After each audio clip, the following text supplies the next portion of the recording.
Should such a thing exist, welcome back to an all-new episode of the Female Dating Strategy Stream presented by Low Value Male.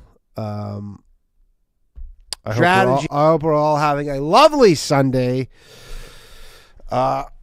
I am a little under the weather. I feel like I've been sick for a fucking month. I feel like whenever I feel like I'm about to not be sick, then boom, they pull me back in again. But welcome everybody to an all new episode.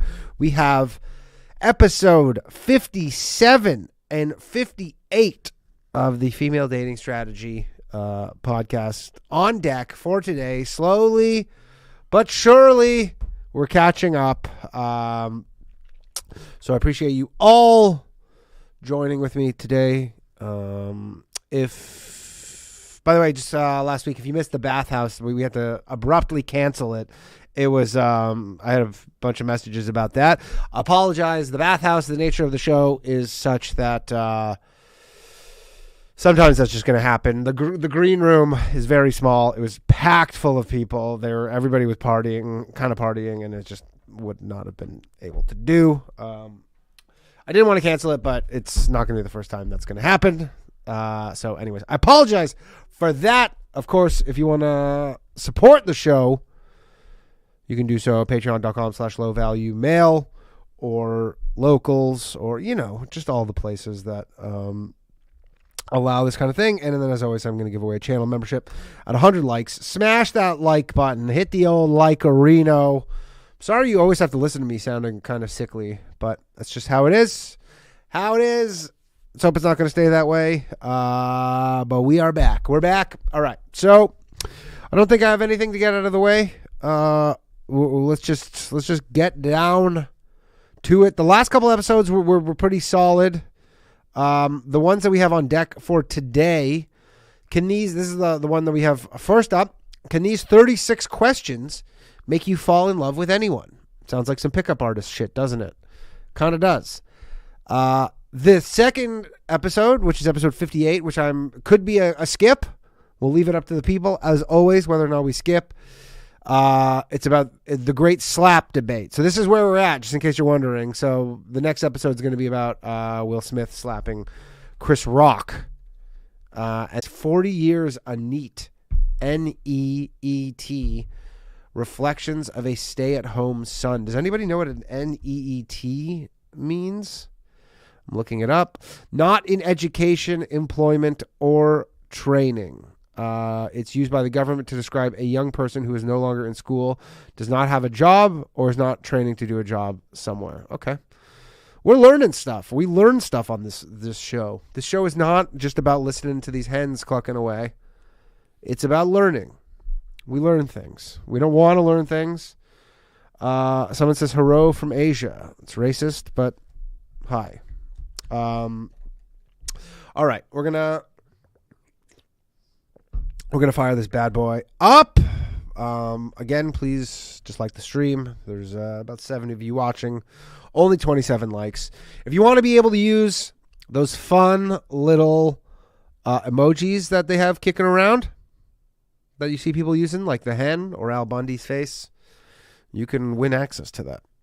Smash the old like-a-reno button. Or if you're listening to this, because some people listen to this show because they fucking hate their lives. They don't even get the camaraderie of the live group chat. They just listen to this. You might be at the gym right now, or you're driving because you're a psycho.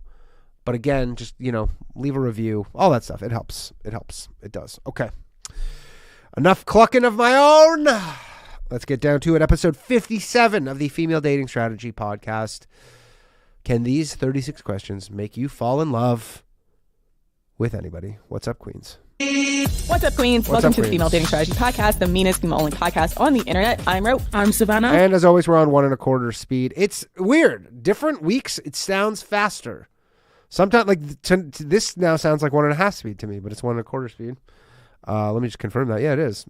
But it sounds faster to me. I don't know why. But what is up, Queens?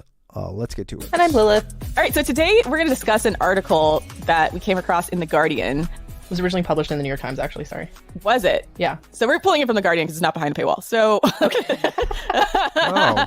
but it's a list of 36 questions. And it was first published in 1997 in an academic paper by psychologist Arthur Aaron under the title, The Experimental Generation of Interpersonal Closeness, a Procedure and Some Preliminary Findings. So the questions appeared in the appendix along with instructions that the team had given each pair a list of questions and that they were supposed to work their way through the questions in order, asking and answering all 36 questions over the period of about an hour. And then 6 months later, 2 of the participants were married to one another. So basically, there's these 36 questions, and the theory, at least, is that if you ask these questions to somebody, that you'll fall in love. And me, I've always been very skeptical of this, mainly because I was reading through these questions, and I'm like, if I were to ask this on a date, it would just feel really forced and weird. And secondly, if they gave the wrong answer, I'd probably next them. So I'm skeptical. So we're going to break down these questions from the FDS perspective and probably answer it ourselves, and maybe you'll fall in love with us. No, I'm kidding. Yeah. Well, I will say, I don't think these are like first date questions. I think they're meant to be asked whilst you're dating, because I've done like whilst she just uses. I like that about the Brits. She just uses whilst exercise with a guy I was dating at the time. It definitely wouldn't be appropriate to do it on a first date. Definitely not. Yeah, not ask all 36 questions on the first date. That would be really weird. Maybe ask 1 or 2 of them on the first date and then trickle it throughout the time that you're getting to know them. But again, if they gave the wrong answer to any of these questions, I'd be like, Yeah, but it can be really insightful though, especially if you're trying to ascertain compatibility. Although you do need to take some of the answer with a pinch of salt, especially if it's around the questions relating to values, because they might doctor the answers a bit to sound a bit better than they are. Yeah, and I'm trying to figure out, are they trying to say they're make gonna someone lie. fall in love with you, or is it supposed to like screen out people who are incompatible with you? Because those are 2 different things. True. They're overselling the makes Look, if a guy wants to smash, he's going to answer these questions however he thinks is required to get what he wants. someone fall in love with you with these questions. But just as an aside though as well, I've just been reading the abstract of the actual study, and it said that the first study found that there was greater closeness after completing the task, but the second and third studies found no significant closeness effects. So the participants in the second and third studies didn't actually get closer. So I'm right to be skeptical then, right? Yeah. Okay. Yeah. All right. I think it's almost like a Love is Blind, like in 97 Love is Blind maybe, I don't know. Also, if you're watching this, you're not a subscriber to my YouTube channel, do me a favor, just hit that subscribe So button. should we jump into the questions? There's 3 sets of 12. Yeah, let's jump in. So we're going to do part 1. That's going to be Oh, set God. 1. So who wants to read this? Okay, so set 1. Given the choice of anyone in the world, whom would you want as a dinner guest? Now, if he says the Marquis de Sade, just cut and run, run Adolf very, very Hitler. far and fast away. Yeah, what would be some red flag dinner guests? I don't know, Elon Musk. Stalin. Yeah. Elon Musk, Donald Trump. I was going to say Joseph Stalin. Kanye West. Literally any shitty man, Hitler. Interesting. Almost any politician, to be honest. This is before Kanye went crazy too. Would be a red Crazier. flag. I'm trying to think if there's like any politician who they could say that I wouldn't be alarmed at on some level. Maybe like Abraham Lincoln or something. Yeah, okay. I'd be okay with that. Yeah, but I'm like, anybody else? I'd also be suspicious if he was like, oh, Ruth Bader Ginsburg. I'd be like, are you saying that because you actually believe it or because it's just what you think I want to hear kind of thing, you know? Yeah. Look, if a guy says Ruth Bader Ginsburg as any person that he could have dinner with, yes, he's lying. True. I'm going to text my boyfriend this question right away and see what he says, actually. Ask him like who you would have as, again, I guess it could be both living and alive. So I'm wondering if he picks anybody with a specific political angle, even if he said like Karl Marx or someone else, I think just picking someone from a political angle to me would be like, okay, this is a guy that's going to download all his opinions to me for the next 40 or 50 minutes. Honestly, if a guy said Karl Marx, I'd probably want to fuck him more, to be honest, but that's just me. Yeah, I think it depends on the rationale, because I've actually thought about this question myself, and because I was like super into Russian history, I would definitely want to interview like one of Lenin? like No. you know, like maybe like the last, like for example Tsar and Tsarina. Like I'd love to interview them or sit down with them. I mean, not so much because I agree with their philosophy, but more to understand their thought process as to why they went down the path of self. Why they made the decisions that they did. Yeah, it's like, because sometimes it can be like Probably have you killed mid dinner. curiosity thing, not necessarily because you agree with them, but it also depends on the rationale. But I would definitely probably have like Tsar Nicholas II or the Tsarina Alexandra. I would have the Tsarina. Definitely have the Tsarina. Just for the Tsarina. race. If he says Jesus, you should also run. If he says Jesus, I'm definitely going to nope the fuck out as well. If he's What like, I want to talk to about- our Lord and Savior. The Prophet Muhammad.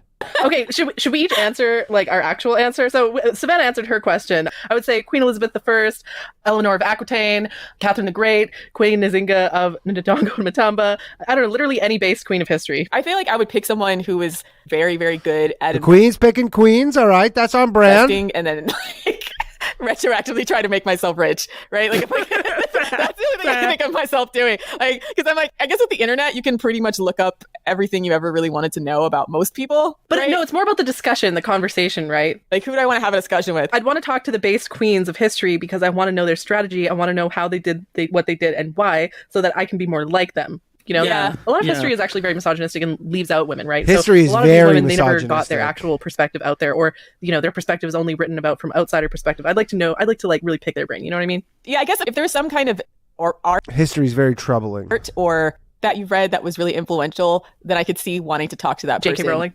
Yeah, talk to that person and really understand their thought process and how they built their philosophy or the world if it was like a fictional book like J.K. Rowling. But yeah, I guess, someone who's dead who has a book that I like, but I can't think of anybody right now. So You can't think of one dead person with a book you like. Okay, so moving on to question 2. Would you like to be famous? If so, in what way? I want to be They are famous. Rihanna or nothing else. Not famous What? at all. I mean, but just in the context of men, though, this is a very good question, actually. The chicks would be a nightmare if they had proper fame. Because there are some men Terrors. who they might, and I've seen this happen both in my own life and in the stories of women online. How do you say it? They're almost like the Hollywood actor waiting in the wings, like they're just waiting for their big break in Hollywood. Whilst they're not doing. I mean, whilst they don't even live in She uses the term. She uses whilst a lot. That's Los Angeles, for example. So if he does want to achieve a level of fame, it's up to you how you feel about that. But he has to be actively, on track to doing that. So if he wants to be an actor, he should be auditioning. He should, be, for example, living there, not be having delusions of grandeur like her dear friend on the Neat episode. Hoping to make it big one day without actually putting in any effort. I don't understand what's going on. Are these not in order? Because they just referenced an episode that we're doing, but it says it was uploaded later. All right, I don't know. Because they just brought up the Neat episode that we're doing, but that episode was from 8 months ago. This is older. This is from 9 months ago. So maybe they batch recorded it. But even then, like, even if they are putting in a lot of effort into becoming famous, I'd still probably side-eye someone like that. It also depends on what they want to be famous for. As like an entertainer, I would not want to, honestly, if a guy's not currently a famous actor. I just want to be the most famous feminist podcast reaction streamer. Celebrity, whatever, and he wants to be, I probably would just next him because I don't want to be the like forever girlfriend of something. Want to be musician or whatever. Yeah, and also bear in mind, some men, they will want to become famous because they believe it will increase their access to women as well. So that's another thing to watch out for. I think if anybody chases fame for the sake of fame, it's probably a red flag. Agreed. Because nowadays, there's so many people that are, quote, famous because of social media. There's just tons of these like Instagram, YouTube celebrities, Just go prank your family on TikTok. You can be famous pretty much right away. etc. And they're constantly doing extremely toxic things for attention. True. So I think that famous for being famous or I just want to be seen types are probably going to veer into the toxic side versus like, I have a specific skill that I want to showcase to people is probably fine. Like, hey, I'm an artist. Hey, I'm a rapper. Hey, I act, etc. Like if they want to be famous for being good at something, then I see that as less of a red flag than people that just chase fame. Yeah, just don't want to be. True. I'm very skeptical in all the couple vlogs and couple YouTube channels because they're always toxic. Shout out Jeffo DeBear and Colonel Sanders, founding members. Like half the reason people watch it is because the couples are The family vloggers are toxic as fuck. Yeah, they're toxic, right? So oh my god, yeah. that's where I'm like, because everybody can be famous nowadays. You're seeing what's happening to the people that want to be famous above all else, and it's not pretty.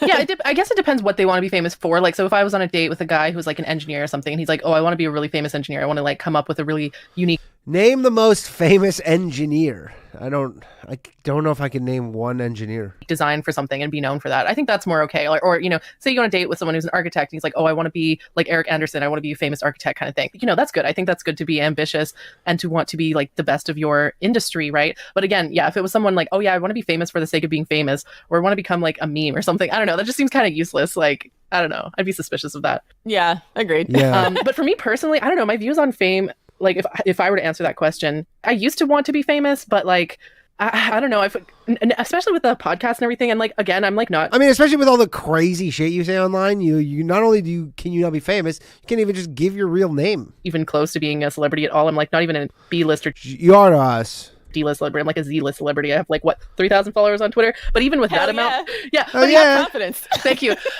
But no, even with that tiny amount of like, again, air quotes fame, it's like It makes me a little bit sad sometimes when I talk to women in like Twitter spaces or in like the book club. Some women will say like, oh, I'm just working up the courage to talk to you. And for any of you ladies listening in, if I ever have the opportunity to talk to you in real life or one-on-one on a phone call, like, please don't like think that way about me. Like, I'm just like a really normal person. I just want to talk to you like a normal person. Like, it kind of makes me a little bit sad, honestly, when women are like scared to talk to me because they think, I don't know what they think, but I don't know. I wish I could talk to people who listen to the podcast. Is this a thing happening, or are people like afraid to talk to? Like they're just a normal friend. You know what I mean? Being on a pedestal can be uncomfortable. It is uncomfortable. It is probably uncomfortable for most people unless they're a raging narcissist, right? Like on some level. So yeah. I'm just a very normal person. Please talk to me like I'm a normal person. Rose normal, everybody. You heard it here first. She puts her pants on one leg at a time. Accept all of your adulation. I revel in it. And Rose like, worship me at all. Like I said, I want to be Rihanna or nobody else, though. Like I want to just, No, I don't like to be worshipped by women. I like to be worshipped by men only. Okay, because I see women as my equals. But when we have like male fans who are like, oh my God, Lilith, I'm like, okay, this is good. You don't have male. Guys, there's some guys in the chat who are pretending to be male fans. I like to be put on a pedestal by men, but with women, we're all on the same level. We're all equals. We're all in the same tribe. With men, no, you are beneath me. You should worship me. But that being said if we, I'm just going to loosely like equate, for example, like wanting to become famous with being successful, because they often come hand in hand, not always. I think if you have a desire to be known for something, because I don't really count the social media famous for being famous thing as actual, like a contribution to society, just like Rose said. But if you want to be known for something, say like a podcast or your art or whatever, and you tell your partner that even if they're not like on board with it, as in, they may not want to be, famous in their own right or famous with you, they should still support you as well and be happy for you and not try and pull you down 10 pence. Because my partner's the same. He's very, very quiet, introverted. Wait, she has a partner now? What? Excuse me? What? She just dropped casually like on episode 57? She's got a partner? Didn't care, not worth mentioning at any point. It was never mentioned. He's happy to be in the background, doesn't really like talking about, things publicly, but he's never been like, you're never going to... What? What? Hello? What? Is this me? Get there. He's actually been the opposite. They should support you like where they can, I think. Yeah, your partner should want you to be successful. I could see not wanting necessarily your partner to be famous because that also puts a big screw on you, right? If your partner's really famous, but they shouldn't obviously sabotage you. And if you become famous, they'll have to either figure out how to adjust or move. But I guess I feel the same way about female dating strategy in general. Like I would want this to be successful, but I don't necessarily feel like I personally need to be famous, right? And that's because... Well, you won't, because you guys are all anonymous. You're more looking at the positive impact on society. And then, just getting paid for your labor that you're putting in, but it's not like What about you get paid for that emotional labor though? By the way, hit that like button. We got 47 more likes. I'll give away a scrotum. Everyone to think that I'm personally the best thing that's ever happened to humanity, So question 3, before making a telephone... I can't believe she just casually drops that she's got a partner. It's never come up. Ever. Like, was that an accident? Is she like, oh shit, I shouldn't have said that? Cool. Do you ever rehearse what you were going to say? Do you think maybe the three of them, they go on like a triple like kind of vacation where they all bring their partners? I thought they were all single. And if so, why? No, that's weird. Why would you do that? I don't get it. It depends what it is, really. It really depends. Yeah. So it depends on the conversation for me. Like, if I'm going to be having, I think, a more challenging conversation, I do like to make notes of what I'm going to say, whether that's to my family, to my partner, just so I have a bit of structure, because I sometimes find it very difficult to talk about my personal feelings. So I just like to have it written down somewhere in like bullet point form, just so I can cover everything that I need to say in a way that I want to say it. So sometimes is my answer. These days, if I'm calling anyone on the telephone outside of my family, it's a pretty special event, right? Like because of texting. So it's probably something that's more formal, like a job interview or pitching something to somebody. So then I probably like you said, just write down a few bullet points so I can keep myself focused and on track. And also, if you're following FDS, I generally like to have a few things I definitely want to touch on with someone who I'm talking to on the phone if I'm doing a pre-screen. Like, let the conversation kind of go naturally, but also like have in the back of my mind or somewhere. I mean, don't be sitting there like crossing shit off a list like a weirdo, but like, you know what I mean? Like, especially if you're talking to a lot of guys, like just give yourself, oh, this is the guy that had the dog in the picture or something, so you can remember, and then keep yourself on track, and then also hit the stuff you want to talk about so you don't like are they talking about doing this like on an actual date? Caught up in the moment and then don't actually vet the guy properly. So I'm a fan of pre-rehearsing certain aspects of phone calls, both to save yourself time and also to come off well if you're trying to impress somebody. Like if you're doing an interview, baby. I never rehearse anything ever. Maybe I should actually start doing that because sometimes I do tend to get off track.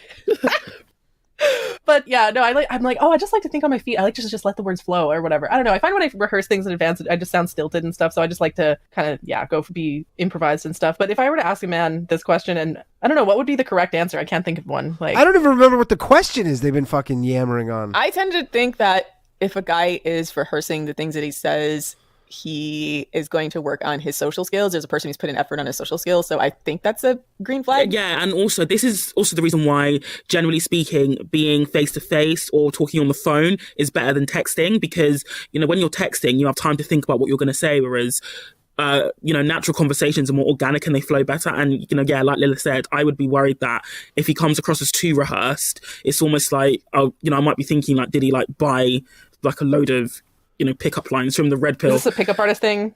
What? Yeah. Romantically, that might be a little bit differently, but like on the other hand, sometimes I feel I love how skeptical they are of just all men too. People come and they talk to me and they're just completely unprepared for anything. I feel a little bit disrespected, right? Because it's like, hey, and then there's all these like lulls in the conversation because they haven't thought of a single. What are they talking about? Are they talking about a date, or are they talking about like I thought this was around dating, but it sounds like a and they job expect you to like carry shit. everything, carry the entire conversation. So maybe balance there. Yeah, there's balance, yeah. Yeah, there's a balance there. But it's like, if, say, for example, he has a job interview and he doesn't prepare, then yeah, that's going to be like a black mark against him. Or if he says, I just don't prepare, like, for job interviews because you should. Yeah, the people who are unprepared for job interviews tend to stand out.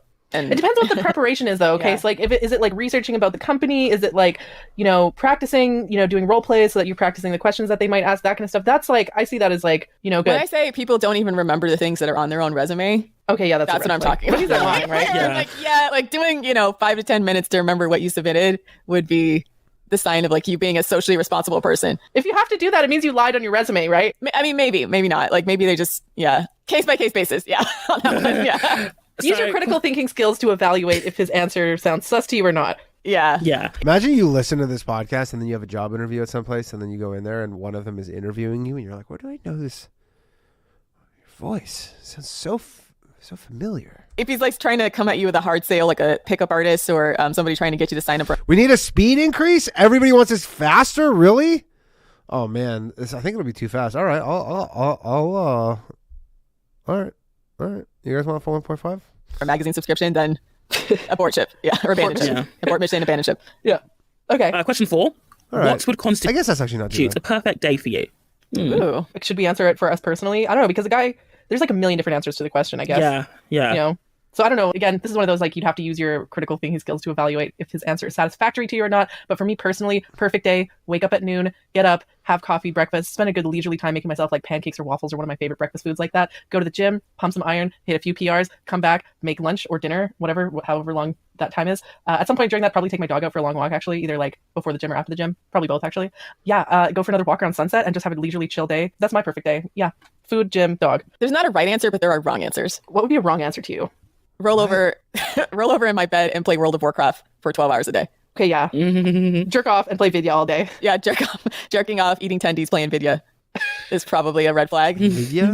Or anything that constitutes people doing shit for him above and beyond. Like, I want my wife to cook for me, etc. Which, okay, I guess it's not bad if a guy wants a woman who will cater to him in some way, in the sense of like if they like being taken care of. I mean, you guys want dudes who will cater to you nonstop. But if the entire thing is like you doing shit and them not being active participants in their life, I consider that a wrong answer. If he said something like, we wake up together and make breakfast together, that would be cute. But if he's like, different. I wake up and you make me breakfast and serve it to me in bed, I'd be like, fuck off, double middle finger to you. And, some guys also say stuff like a perfect, I mean, this was a lot in the BDSM community, and I think it might extend out. What? I think Savannah's partner is in fucking a dog cage in the other room right now. I know as well. But they would say stuff like free use. Do you know what that is? Oh, yeah, I've heard that. You're like, basically where you are sexually available. You're just like a fleshlight that he sticks his dick in whenever. Yeah, whenever he wants. So like your body is freely available for him to use. A lot of guys said that, like in the BDSM community. I hate that fetish so much. If they say that, then run as fast as you can. He's a scrote. I'm porn sick. Yeah, the entire premise of that fetish is that the woman's pleasure doesn't matter at all, and that she's literally just a sex object for him to stick his dick in whenever. Yeah. There's so many things I know now that... I'm sorry, Rose. Not just because of you, but Reddit in general. And it's like a second puberty being on Reddit when you realize just how honestly is. Shit people are. It's just like people wonder why we go hard. And it's like, man, if you knew the shit that was out there, just spend like 15 minutes on Reddit. I think my perfect day would be doing something new I'd never done before, or traveling someplace I'd never traveled before. And like, yeah, I love brunch. You need to start every perfect day with brunch. Yes. Agreed.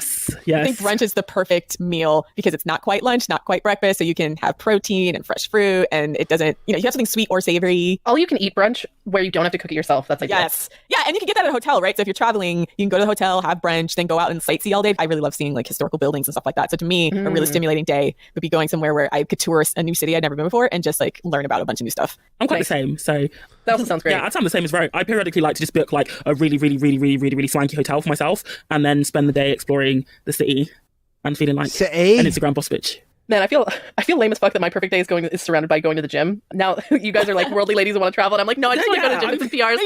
You see how that's still better than anything Coomers can come up with, right? That's why if you have a lazy answer to this as a man, it just is such a red flag. Yeah. You know what also would be a red flag to me? By the way, apologies if there's any sort of, I just got some notification on, but I don't know if it's the internet here is bad or what, but hopefully it's not janky at all. Is if the man was like, I wake up at 5 a.m., I take a cold shower, and then I do 15 minutes of meditation. I'm in confidence, my bitch. Yeah. The guy, the hyper productivity guys. If they're basically like those like LinkedIn bros who like make people feel shit if they like stop to take a break. Oh, you don't like that either? What do you like? If you take 10 minutes to like stretch your legs at lunch. Those guys. I get up and I fat shame everyone on the internet. And then I edit a YouTube video for my channel about my morning routine. Like, No, I hate guys like that. You gotta step on confidence and self-esteem. Yeah, that guy. Yeah, the hyper productivity guys where it's like he's got every minute of his day scheduled out right until nighttime, including sex. He's like, are you still sleeping? Are you lazy? That's why you're never gonna get ahead. You deserve everything that happens to you. I only sleep 4 hours a night and I schedule exactly 10 minutes for sex with my wife and not a minute more. 10 minutes? That's a lot. For me to come and no foreplay. I'm microdosing coffee. I'm microdosing mushrooms. I'm microdosing LSD. Yeah, that guy. Yeah, no, fuck those guys. Okay. Yeah, that's also probably, not great. This episode is sponsored by Ana Luisa Jewelry. That's ANALUISA. Hey, Queens, Mother's Day is around the corner. Mad shop.analuisa with a malachite pendant. Make your mom when did you last sing to yourself to someone? That'll be one piece for her and one piece for you. So, question 5. Sorry. When did you last sing to yourself to someone? When did you last sing to yourself? This is one of the questions that make you fall in love with anybody. Just asking, when did you last sing to yourself? Someone else. Okay, I will admit I'm confused by this question. Every day, I sing to myself and to my dog all the time. That's adorable. I love that. I make up little songs every day and sing it to my doggy. I don't know why. That's so cute. Yeah. I do sing, but like not often. And also, okay, not gonna lie, one of my pet peeves is people who sing in public. Like that's fine to sing in your own Is there like a right answer to this thing? home or in the shower or whatever, that's fine. But if I'm in public and someone is just singing, I just look at them like, are you mentally ill or something? Like maybe this Oh, is you would not like New York City, lady. just like PTSD from when I was What do you mean by singing in public? Do you mean people on the street who sing in public? Like, no, busking, that's fine. I mean just like people sitting on like the fucking bus who just okay. decide to sing. Like, just in public, like they're not buskers, they're just randomly singing. Or like this goes all the way back to when I was in theater. I was a theater kid, right? And so I did musicals, right? Like I sang in musicals, but there was always that one group of theater kids where they just break in a fucking Les Miserables song like randomly. Like they just like, why do you hate Joy, Lilith? I don't know, they would just piss me off. And that's the thing, this is a uniquely theater kid thing to do, is to just break out into song randomly in public during your day and think that other people are going to be impressed. Because other people are not impressed, by the way. Other people are just annoyed and they think you're a fucking narcissist. Anyways, that's just me. They don't think you're a narcissist. They think you're a fucking loser. I don't mind if a guy does this, especially if he's like really enthusiastic about music. I mean, I've dated guys like this where they randomly quote rap lyrics. They'll just be on their phone and then suddenly rapping or singing a song. I don't know. It doesn't bother me. That's another thing, is I've dated guys who were musicians and they would just, maybe I'm a horrible person, but there have been men who wrote songs for me or about me, and I just for some reason felt extremely disgusted and annoyed, and I just Lilith,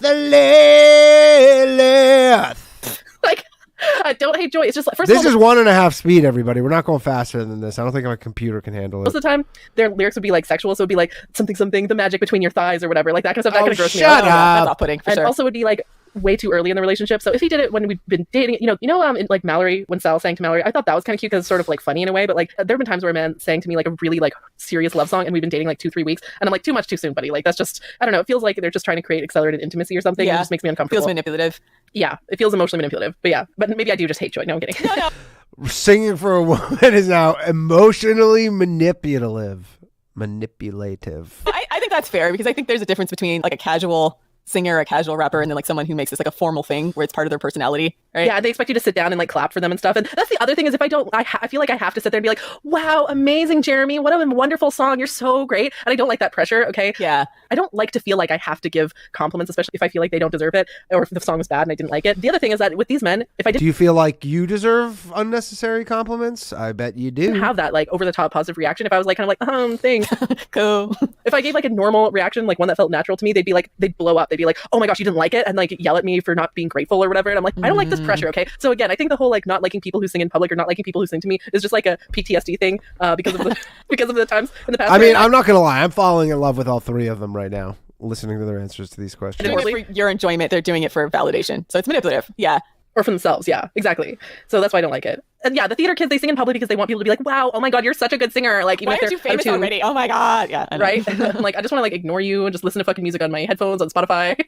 But yeah, it doesn't bother me. Once again, I'm biased because I enjoy just doing it because I'm just telling my girlfriend sometimes things. I'll be like, look, I'm just trying to listen to female dating strategy podcast. Can you just shut up? Happy. Like, I feel like I don't necessarily expect anybody to react, and I think that's the difference. I just do it because it makes me happy.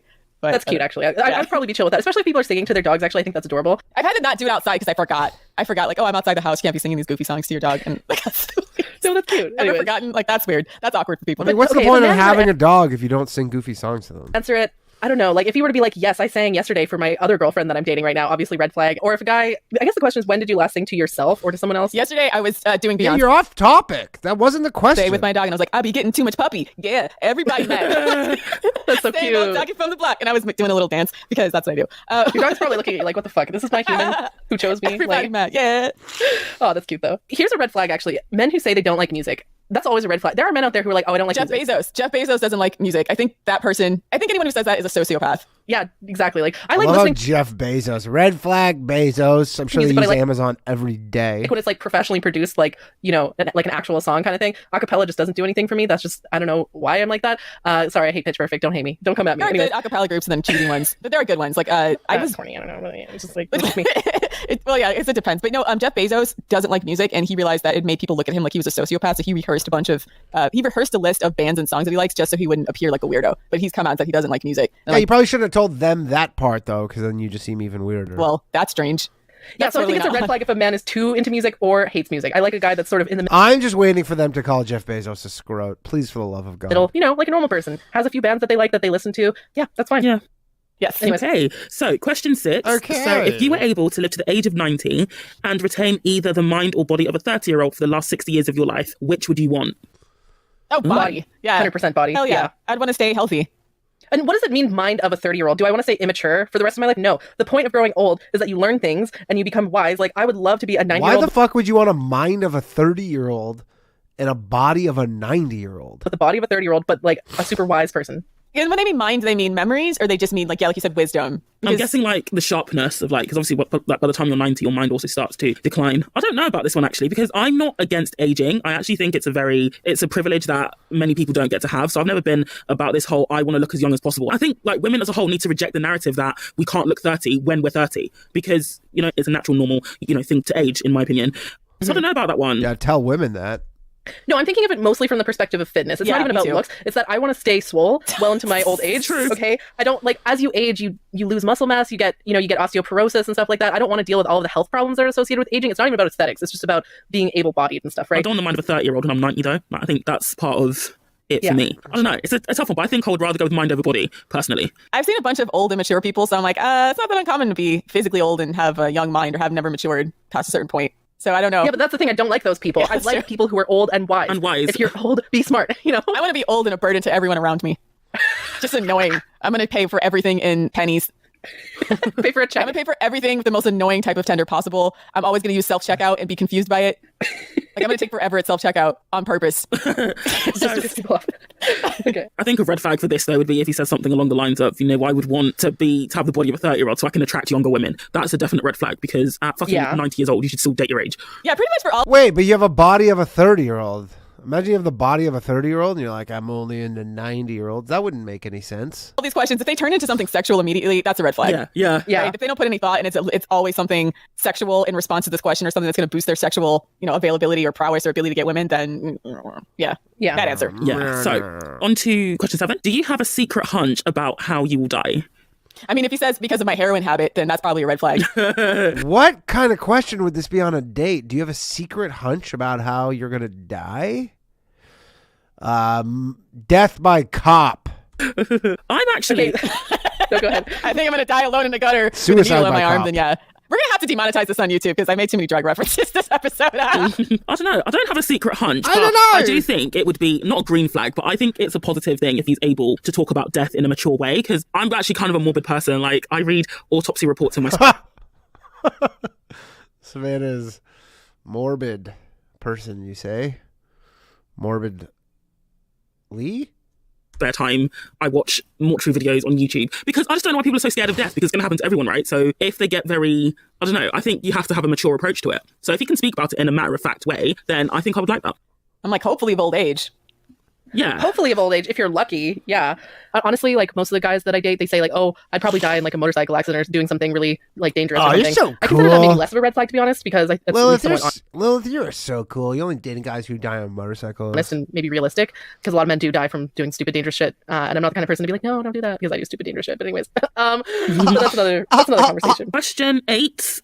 Name 3 things you and your partner appear to have in common. Ooh, so I'm trying to think of like a red flag answer to this. Would be If a guy can't Who is this question for? answer this question, that is a big, big red flag, because, you know, there are many, many women who are in relationships with men who know nothing about them. As in, like, they don't know their middle name, they don't know their hobbies, their favorite color, stuff like that. So, Birthday, nothing. Yeah. yeah, he should be able to articulate the reasons, you know, your commonalities, basically. Because if he can't, that's a high indicator Can't? that he's only with you because of what you do for him, and not necessarily like because he agrees your commonalities and, you know, he likes your mind or know your values, basically. So he should be able to answer this question, well, depending on how long you've been together, but but let's assume that you're several months into the relationship. He should be able to answer this question with ease. Yeah. What I would be worried about is men who project personality traits on you. That to me is just, I can already just feel that happening, and I'm getting like the hairs on my neck are standing up, because I'm like, I've been with men like that where they describe a whole personality that you don't have, and like a whole set of beliefs that you don't have, because they project certain traits on you. So I would be looking for them projecting personality traits or things like that onto you, as far as like, I like you because you're like X, and it's not that you're really like that. It's just that like they need that, so they're putting it. Or they'll say something like, oh, I like you because you don't criticize me like my last girlfriend, or something like that. You know? Yeah. Another red flag answer would be, so it's very common, for example, for narcissistic men at the beginning of a relationship to have this sort of fantasy about how you are as a person. Like men, not just narcissistic men, but a lot of men have this idea at the beginning of the relationship. And why does he do that? He talks about that as well, how, at the beginning of the relationship, they have this fantasy of the ideal woman, and because they don't know anything about you and they haven't bothered to try to get to know you, they just assume that that's what you're like. And then over the course of the it's a fantasy. It's what they're hoping for. relationship, as you begin to show that you're your own person and not his fantasy, that's when he starts to get angry with you or being abusive, because he's like, well, you're not matching up with my fantasy, and he blames that on you rather than his own fantasy, right? So if I were to ask this question and he were to say something like describing personality traits that are not mine but are more likely associated with what he considers his ideal woman, Yeah. I would run. Yeah. Yeah. Because that's It's like, well, you're blunt like I am, or something like that. Or they're trying to talk about you as an extension of themselves, right? Yeah. Yeah. Or the things we allegedly have in common are the things that he likes about himself that he's trying to project onto you. If you were to say like, oh, I like how we both have the same hobbies or something like that, or like how we both have similar like political values or something, I would consider, and those are actual traits that I have, I would consider that a green flag answer. Yeah. Okay. Question 9. For what in your life do you feel the most grateful? I would definitely give like a Miss World answer. So thanks for my family, friends, career, God. All of you. I'm so grateful for my 2 podcast hosts. No, but actually that's true. That's not even like a fake answer. That's I'm true, actually very yeah. grateful for you ladies. So big heart. I think I'm just happy to have my health. Right? Like, I think, I'm trying to think of what a red flag answer would be. So I think in general, if you're just happy, it's showing an attitude of gratitude is in general a positive green flag. I think the only way you could really screw this question up is if I'm really grateful for my mom who serves me hand and foot or something like that. Yeah, is if it's like a dig at somebody. Or if they couldn't name anything. I'm really grateful for Donald J. Trump for making America great again. Is that a good answer? That's the other thing. Or even if they are grateful for someone who does really nice things to them. I don't even see that immediately as a red flag. I'm trying to think of If something. it's a woman, I can see that as a red flag, but yeah. Yeah, as a woman, if it's a woman doing shit, yeah. It's certainly better than looking at it as an entitlement, but it's still a red flag that he sort of allows us to go on, especially if he knows it's one-sided. Yeah. So, yeah, I don't know. Yeah, it's a case-by-case basis thing. Yeah, I'm like Ro. I'd say the thing I'm most grateful about is the fact that I'm just physically and mentally healthy, and that I have lots of people in my life who love me and who I love, and Get better, Lilith, with your bout of medical misogyny. my dog, and yeah, that's about it actually. Although I do consider my dog a people sometimes. So People. yeah, Dogs are people too. Dogs are people. Yeah. Anyways, question 10. Question 10. Yeah, question 10. If you could change anything about the way you were raised, what would it be? Well, this is loaded as fuck. Yeah, I wish I was not raised by a fucking man. caveat this question and say, depending on how long you've been together, be very, very careful about oversharing. You don't want to say like, even if your parents are trash, don't tell them your parents are trash, because some men, they like to target women who they feel don't have strong familial connection. So be very careful with this, with how you answer this, depending on. I have never, as a man, maybe I'm wrong on this, I've never heard of a guy being like, yeah, I only try to date women who have fucked up family structures. Like, how are you even supposed to know about that? how like long you've been together for. Like, make sure he's vetted first before you start. Yeah, like I wouldn't go into like, oh, I wish my parents weren't narcissists or something like that. Like I wouldn't say that on a first date. I wouldn't want a man to know that. And even if we'd been together a long time, I'd probably be very cautious about this. I've been asked this question myself. And honestly, I don't think I'd change anything about the way I was raised, even though there were a lot of fucked up things that happened to me when I was a kid. And a lot of it was traumatic and shitty and abusive. I really like the way that I am now. And I've learned a lot from that. I've managed to take all those shitty experiences and, you know, make a better life for myself. And I think that if I'd been raised differently, I might have turned out to be a different person. And I mean, yeah. I don't know who that person is, but I'm really happy with how I am. So I don't think I'd change a thing, honestly. Yeah.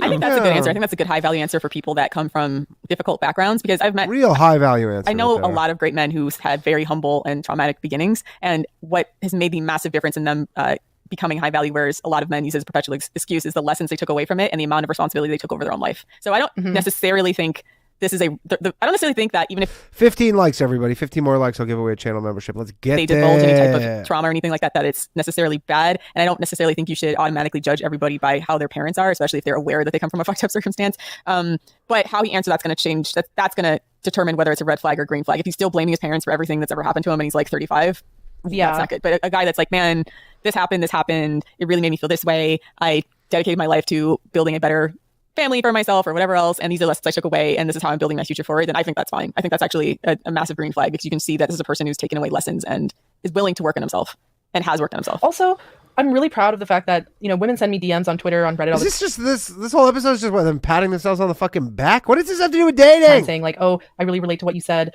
about, you know, your parents, or about, you know, the trauma that you went through, and it really inspired me to do this, go to therapy, break up with my abusive boyfriend, yada, yada, yada kind of thing. I really am proud of myself for the fact that so many women have taken my writing or taken the podcast and, you know, made a better life for themselves, or have, you know, I like the fact that talking about my trauma has helped women with their trauma. And so if I hadn't been through that trauma, I might not have been able to help those women, right? And so in a fucked up kind of way, I'm almost like glad that all those fucked up things happened to me, because you're like by Jesus. processing it with other women, we're all You're able to become basically stronger. Jesus Christ. But yeah. Agreed. And if I have a contrarian opinion, but I wish some of the shit that happened to me hadn't happened. True. Maybe that's just cope. Maybe that's just me being like, wow, a lot of fucked up shit happened to me, but I'm telling myself it's good. But it's like 50-50 though. So I definitely see your perspective, because there's some things where I'm like, man, I'm definitely a different person because this happened, but I'm so much the lesson there, right? It all comes down to the lesson. When it comes to like, the guy's like, oh, my parents were abusive and that's just made me fucked up for life, and now I'm permanently traumatized and I can never do anything with my life because of this kind of thing. I'd be like, really? Yeah, it's the random shit that gets me. It's the random shit that makes me like, damn, what did I do to deserve this? You know, just like shaking my fist at the universe, you know? True. But then you realize like sometimes things are in your path because they do help you learn, and they You grow. guys want to skip this? We're like almost done. Everybody's saying to skip this now. We're like, I'm seeing all the skip. Oh no, that's just Glockham Down wants to skip this. No, a couple of you. We're almost done. I'm like, well, that was random as fuck, and that sucks. And all I can do is just pick. I mean, the horrible thing is that there's 2 more episodes. I guess they're only going to do 12 of these questions. Up myself and pick myself up by my bootstraps and keep going. But I'm like 50-50 on that one, but definitely see your perspective. Yeah. I think for me, this question, if you'd asked me this maybe like 5 years ago, I would have probably had a different answer to everything. But as my parents have sort of, because especially in African households, you grow up believing that your parents are like a god, that they can do no wrong. But as I've become an adult and my parents have started to realize that they don't have to be perfect for me and that they are human, that they make mistakes, could they have done things differently? Yes, but I do believe that they did the very best they could with the knowledge that they had at the time.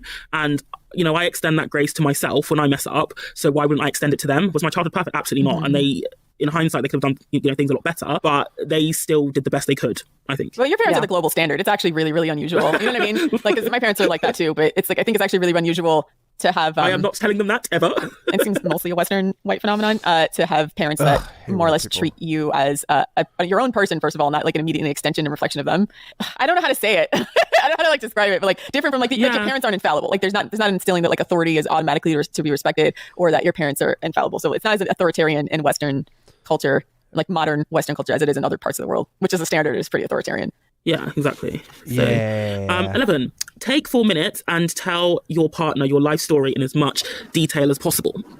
No, I'm not doing that. I think it depends. If someone asked me for my life story, I'd be like, you get to learn that over a long period of time in increments. I'm not going to tell you the Cliff Notes version of my life story. Fuck you for even asking me that. If someone asked me that, I'd be offended. Like, honestly. Like, it's a long, winding, harrowing tale. Let's just hear the whole life and just of treachery and deceit. You know? Who wants to hear that? No, like, God. I think it would be, again, I think this is good because it forces people to make choices about what they highlight about themselves. Also, what are you going to do to set a timer? The choice you would have to make about the sort of things you would tell people as a defining part of yourself would say a lot about who you are. So I think this is a good exercise. Like, if you were like, if it was nothing but all the things that happened to you and you were like straight in victim mode all the time, then you would you would maybe make the assessment that this person has not had a chance to heal from whatever's going on, and that would maybe affect your ability to, or affect the way that you relate to them, or maybe you'd have to change the way you relate to them. If they were only talking about I conquered everything, I've never failed, then you'd be like, this person's a raging narcissist, especially like guys who feel like they're quote self-made and they started on third base. Those guys are the worst, because if I talk to a guy and he's like, well, first I went to this Ivy League school and then I conquered this thing and I'm a self-made man, and he doesn't have any self-awareness about certain things that gave him privileges over others, and I would consider that to be a guy who just likes to brag and boast and hype himself up larger than he actually is.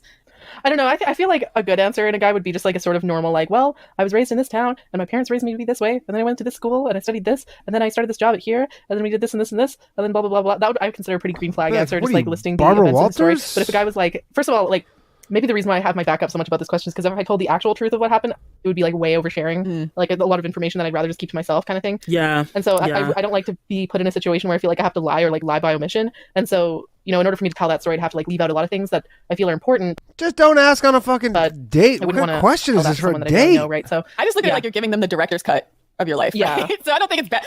Like, there's a bunch of bad shit that I would probably edit out, but I don't necessarily think it would be by omission, because I would be like, well, only if I felt like it was legitimately affecting me right now. Otherwise, I'd be like, well, I left this on the cutting room floor because it wasn't essential to the story, right? If you don't have to be your trauma, but it is essential to the story, So I don't know. I'd just be like, oh, I was born in this town, and like, I don't know if it's because I'm a little sick or something, but this seems like a fucking extra grind. And then I went to this school, and then I studied this, and then that's the actual answer that I would give, right? If I didn't want to overshare. Yeah. But again, I feel like I'm leaving so much important stuff out of the story, so I don't know. Maybe that's why I'm offended by that question. But yeah. Yeah, I agree with Lilith. Actually, I remember when I was getting to know like my partner, he's very anti oversharing. So over time, he's opened up a lot more, and I think that's probably a much healthier approach than just diarrhea of the mouth early on, especially because like this is a generalization, but women tend to kind of take this I'm going to be vulnerable and see that as a mechanism to get closer to a man when they don't see it the same way. Two times speed cannot be done. Yeah, you have to guard yourself basically. And I think with this question, again, if you're vetting and you're getting to know somebody, they should know quite a bit about you over time, and that should happen organically as opposed to you just like dumping on them in a very short space of time. Question 12, and this will be the last question for this section, this episode. If you could wake up tomorrow, having gained any one quality or ability, what would it be? Invisibility. I would kick people in the balls and steal everything. I'm not kidding. What? I would get invisibility and I would steal shit. I would go to the richest parts of town and steal everything that wasn't nailed down and kick all the people I didn't like in the balls.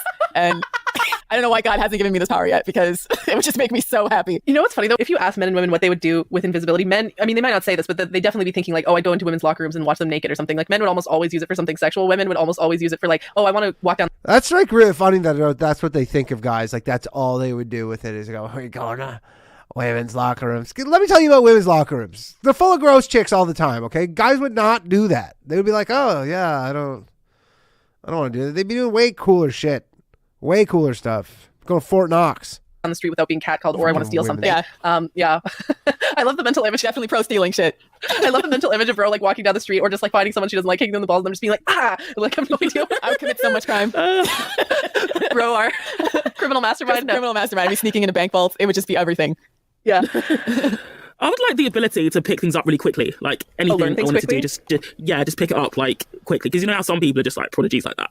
I'd love that ability. I had the mental image of being able to physically, when you said pick things up quickly, I thought it meant like, oh, I can just pick up weights really fast and just be super strong like stuff. Just pick up 150 kg. No, I mean like concepts, ideas, like learning, just to have like a quicker mind, I think, sharper mind. I know that's quite like dull, but I feel like if you can do that, then you can do like pretty much anything in half the time. I wish I could just wake up and just be a trillionaire. That's the quality that I would want, is to just be extremely rich. That's like the one quality that I would want. Or is wealthy a quality? is born wealthy a quality? Yeah.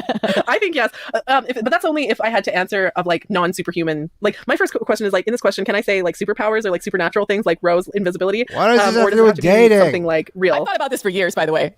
So although this question just came up, this is like something I've thought to myself, like, if I could have one thing, it would be invisibility for sure. I wish I could fly or like teleport. That would be I wish I could go anywhere at any time for any reason. Because I'd use that probably for traveling. Like that saves so much money on airfare.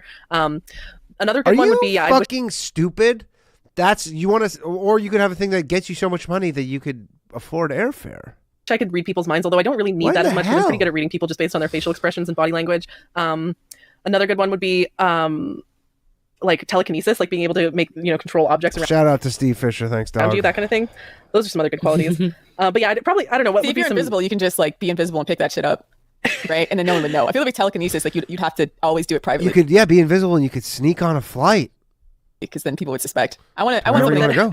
No, but then people would see. I would not hide it. I would want people to know that I was telekinetic and then just have like godlike powers. Okay. But then again, I'd probably get kidnapped by the U.S. government and they do weird experiments on me or some shit. Oh, for sure, they're all about that. Yeah, I want to keep that to yourself. Yeah. So what would be some red flag answers? Again, I think, like very rightfully said, anything that will increase his sexual access to women is a If a red man flag. said invisibility, I'd be like, nope.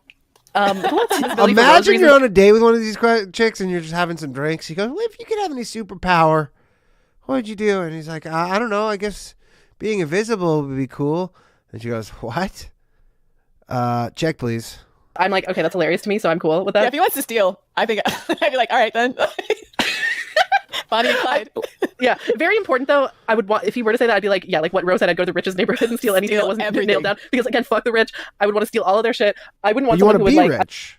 I don't know, just like vandalize, shit from like normal hardworking people. That's like rude. But yeah, what are some other red flag I answers? just my powers were good. I'd only kick people in the balls if they were bad people. Yeah, exactly. Same. They would not. These chicks are tyrants. Same. Honestly, I'd be like a Robin Hood. If I had invisibility, I'd be like a Robin Hood figure. I would steal from the rich and give to the poor because again, that's just how I be. But also give to myself because I'm also a little bit selfish like that. So there's that. What else? What are some red flag answers in a man? Yeah, anything sexual for sure. This fucking And then I podcast think, is a red flag. Maybe if it's Here's like, a red flag. What kind of stuff are you asking a woman? What kind of hobbies do you have? She goes, oh, I do a podcast. I go, oh, that's a red flag. If he says something like, I wish I didn't have to work, red flag. This has actually happened to me before because I used to tell men that I wanted to get like a government job where their spouse couldn't work, and the number of them that were like legitimately happy at the prospect of not being able to or not having to work, because you can have your own like business, but you just can't work for a company, conflict of interest. And it was actually a good vetting strategy because if they were happy that, oh, I don't have to work if we get married, they were nexted because that's just lazy. Why is that a thing? Why would that be a rule? That's so weird to me. I mean, if you're working as like, say, a diplomat or an ambassador, it would be potentially a conflict of interest if you get a job in the country that you're as ambassador for. So say like you are the ambassador to the US and you're meant to represent British interests. If your spouse then works for a company based in the US, it's a conflict of interest because you have a vested interest in the US and the UK at the same time, if that makes sense. Okay, makes so that's sense. why they often but they can do consultancy or work for themselves, but they're often like and because it tends to be that when the woman is the fuck are you talking about? The ambassador, the man ends up being like the stay-at-home parent, and a lot of them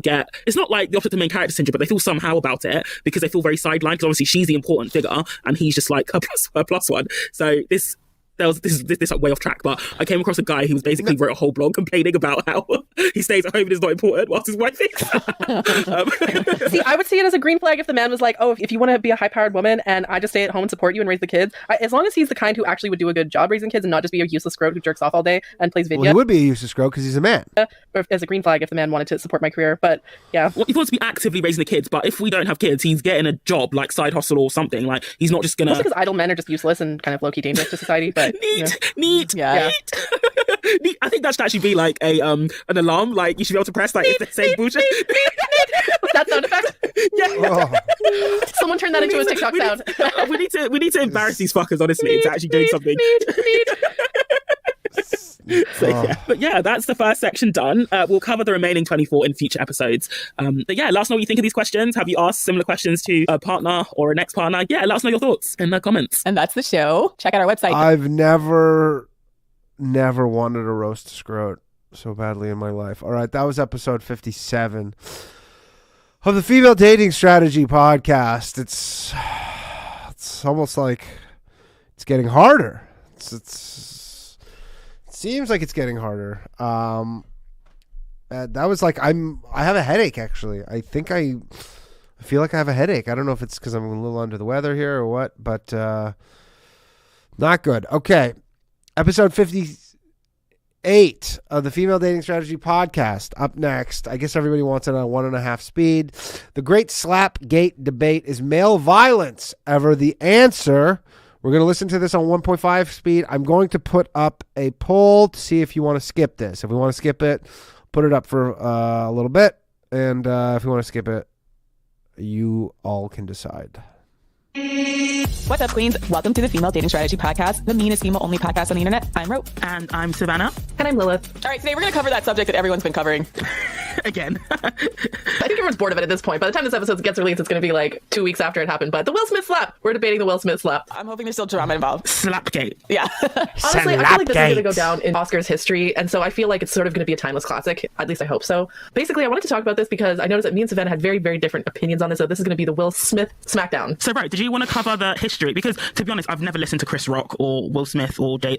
Everything I know about Jada and Will Smith, I've learned against my will. So I don't really follow any of them. Yeah, Ro is the resident Will Smith, Jada Pinkett Smith historian here. So please. Yes, because I like them. I like them too. Yeah, so I like them. Okay, so Smiths and the Rocks have known each other for a very long time, right? They're two feuding families. Well, I don't know how long they've been feuding. That's what makes this whole thing weird. So Will Smith came onto the scene Since at least the 90s, right? Yeah, in the early 90s as a rapper. They have a feud? Right, with such wholesome hits as Parents Just Don't Understand, etc. And eventually he was cast as the role of the Fresh Prince on Fresh Prince of Bel-Air, became massively popular, then got cast in some blockbuster movies like Independence Day, Men in Black, etc. We know who Will Smith is. Became a really, really bankable movie star, then started doing a lot of Oscar bait roles in the latter. I guess he's at the latter half of his career now. And somewhere around 2016, he was in a film that was released called Concussion, where he played a doctor who discovered the disease CTE, which is something that was affecting NFL players from getting their heads hit a bunch of times. So apparently he was somewhat upset that he wasn't nominated for an Oscar for that role, because it was clearly an Oscar bait role, and he'd been doing a couple of Oscar bait roles at that point. And Jada made a statement about the fact that the Academy constantly overlooks African American and other people of color when it comes to awarding, right? Both films, directing, actors. Is that Oscar So White? Yeah, and then they started the hashtag Oscar So White campaign and encouraged a bunch of people to boycott. And I think a few people actually did, and it actually did pick up traction enough to the point where the Academy the next year tried to atone for that and started to be more conscious of platforming filmmakers of color, right? So now, 2016, Chris Rock also hosted the Oscars, and during the hosting of the Oscars, he makes a joke that's basically somewhere on the lines of Jada Pinkett boycotting the Oscars is like me boycotting Rihanna's panties. I wasn't invited, right? Basically digging at her acting skills, right? So Chris Rock has been making comments about Jada for a long time. He had it coming. That's my stance anyway. It goes deeper than that even. So there's two things about that particular comment, which was... we got some Will Smith defenders here. One, it was kind of like, quote, breaking code, because a lot of Black Hollywood agreed, even if they didn't necessarily agree that Will Smith in particular deserved the award. There was sort of a contentious discussion about it, because there were some people that agreed that, yes, like the Academy has historically very much overlooked African-American artists. But at the same time, Will Smith just wasn't that great in that movie. And a lot of them felt like it was an ego trip. So Chris Rock was sort of, toed the line, right? He was somewhere on the fence where he was kind of making fun of the Oscar So White campaign, which I think annoyed a lot of Black Hollywood. But at the same time, he was right. The general sentiment at the time was like, this feels like an ego trip from the Smiths, right? So that's that thing. So the other problem is, I don't know if people know this, but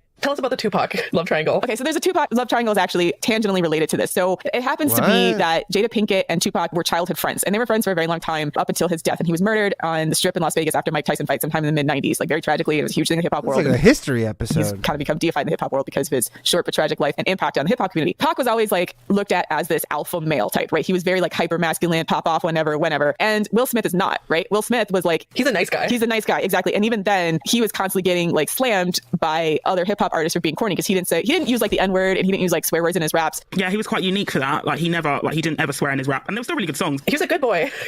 And also, but he also kind of showed that you don't like need to be dropping F-bombs and N-bombs to make a good rap song as well. And I think maybe that unsettled people. You don't need to be swearing in rap music. But he was like making bops, and he was more of a party rapper, right? Yeah. He wasn't a hard like alpha male gangster, but gangster rap had a chokehold on hip hop at the time, right? So he was such a juxtaposition. So I haven't read his book, but excerpts I've seen him talk about, he talks about that time in his life and just feeling like constantly like people were trying to emasculate him because of the fact that he wasn't a Tupac type. And then to rub, to add insult to injury. What a tight race, by the way, 52%. Or rub salt in the wind a little bit. He even admits that he really liked Jada Pinkett and pursued Jada Pinkett, and that he felt intimidated by Tupac, right? Because Tupac and her were actually really, really good friends. Like they've known each other since they were kids, right? Didn't he say in one of his interviews or in his autobiography that he was actually jealous of their relationship? I'm not surprised, because like I remember Willow, she released a letter when she was like 15 that she wrote when she was 9, and in the letter it was like, what the fuck are you reading letters from 15-year-olds? Like, Tupac, I wish you'd come back so you can make me and mummy happy. Bearing in mind, Willow was born like years after Tupac died. Like, she's clearly still talking about him. And Jada actually, like, when Tupac was arrested for sexual assault, she paid like $100,000 to bail him out of jail. Okay, that makes me like her a little bit less. Did she really? I didn't hear about that, so that's news to me. Yeah. What a fucking pick me, Jada. She paid to bail him out of jail. Wait, let me Google this. What the heck? That's news to me. Okay, because up until now, I was standing Jada Pinkett Smith as a queen of... I did read it somewhere. I might be wrong. If it's wrong, I'll cut it out. But all the fucking just the words, the standing and the queens, like the stream. I'm pretty sure I read somewhere that she paid to bail him out of jail when he was arrested for sexual assault in the 90s, or rape, like sexual assault or rape. Yeah. $100,000. Bearing in mind, back in the 90s, that was big change, like massive change. I'd be surprised if she actually had that much amount of money, so that's why I'm sort of a bit skeptical. I don't know about her family. Were they well off? Oh, no. I know nothing about Jada Pinkett Smith at all. I know nothing about her. Her mom, well, based on the Red Table Talk, like her mom was actually an addict. And oh, okay. But I mean, she was a working actress. Like she'd been cast in a decent amount of films, but again, maybe it's true. I'm surprised only because that's a lot of money, and I don't know that she was ever that popular of an actress that she would have been able to afford that. I'm going to find a source. Yeah, let's find a source for that before we say that, because that's a pretty big statement. I don't want to get flamed, but if it's not true, hold on. Apparently, he served 9 months in prison for first-degree sexual abuse in 1995, but that's according to fucking Reddit, so I don't know if that's true. No, it's true. He went to jail because apparently there was a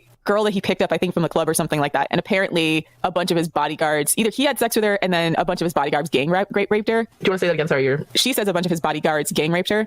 Damn. So then he went to jail. It's true. I've got a source. It was in the newspaper at the time. So let me drop the source just so that we can add it to the show notes because I didn't know that. Okay, yeah. No, I found it. It says 1995, Pinkett contributed $100,000 towards Shakur's bail as he awaited an appeal on the sexual abuse conviction. And speaking about Pinkett, Shakur said, "Jada is my heart. She will be my friend for my whole life." And Pinkett said he was one of my best friends. He was like a brother. It was beyond friendship for us. Type of relationship we had, you only get once in a lifetime. Saying that in the context of a guy being It's too fast, by the way. I see some people in the chat accused of sexual assault. I'm like, girl.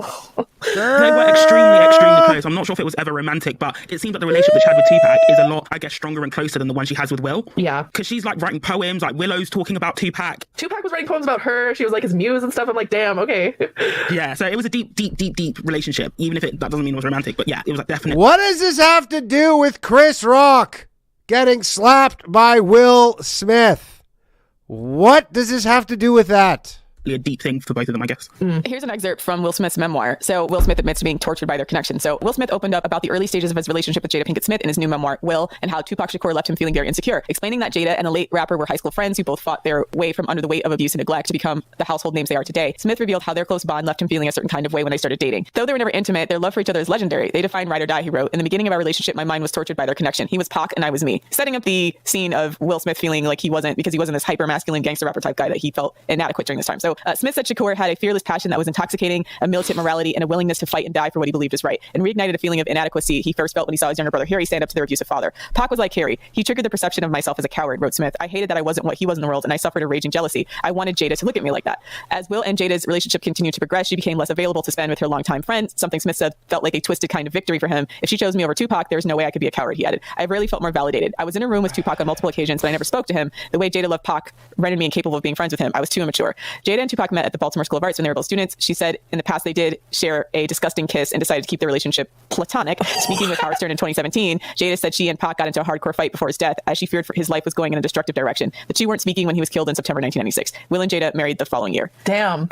That's a really tragic backstory. But I mean, like, he was kind of getting more and more unhinged because he had been, first of all, he'd been to jail and he'd been shot at before when he wasn't killed, I think, in the first attempt on his life. So he was just getting probably increasingly paranoid and increasingly aggressive and stuff like that. And it's kind of sad because you can see how Will Smith feels inadequate, but it's also like, yeah, but a lot. What does this have to do with the topic? All those gangster rappers are dead now. And you're alive. And you're on the top of your career. So yeah, the results speak for themselves. But you see the seeds planted of his feeling inadequate and then him feeling like he has to defend his wife, right? Or like, be the guy, like putting his ego. Be the guy who like uses physical force to defend the women he cares about, I guess. Yeah. But also just like protecting his ego from like all the other guys who think they can try him or his family. Yeah. Okay, now back to the Rocks, by the way. So just from doing more digging, Tony Rock, which is Chris Rock's little brother, actually was on a show produced by Will Smith's production company called All of Us. And Chris Rock did a cameo on Fresh Prince of Bel-Air. And Chris Rock and Jada Pinkett were in the Madagascar movies together. So there's a bunch of videos of them out doing press tours for Madagascar. So it's an animated film, thing from DreamWorks. I fucking love that movie. Honestly, one of my favorite movies when I was a child. Which character was Jada Pinkett Smith? Jada Pinkett was Gloria the hippo, I think. Oh, right, yeah. Honestly, love that movie. So anyways, I just wanted What to... is all this backstory for? It's like he just cracked some shitty joke. Everybody love that movie. So the Smiths and the Rocks have known each other for quite some time, dating back to the 90s. And even in particular, Chris Rock and Jada Pinkett have worked directly together. So this is not like a casual acquaintance. They've known each other for now decades, right? So this is not like... This is beef going back a long time, yeah. Yeah, this is beef going back a long time. And the Did they have beef, though? tea that was spilled that I'm seeing both on Twitter and... The tea that was spilled. Oh, and the other thing, too, is Chris Rock used to have a show called The Chris Rock Show on HBO, of which Jada Pinkett was a guest. So there's videos... By the way, this is so tight. We're at 51-49%, no skip. I'm going to...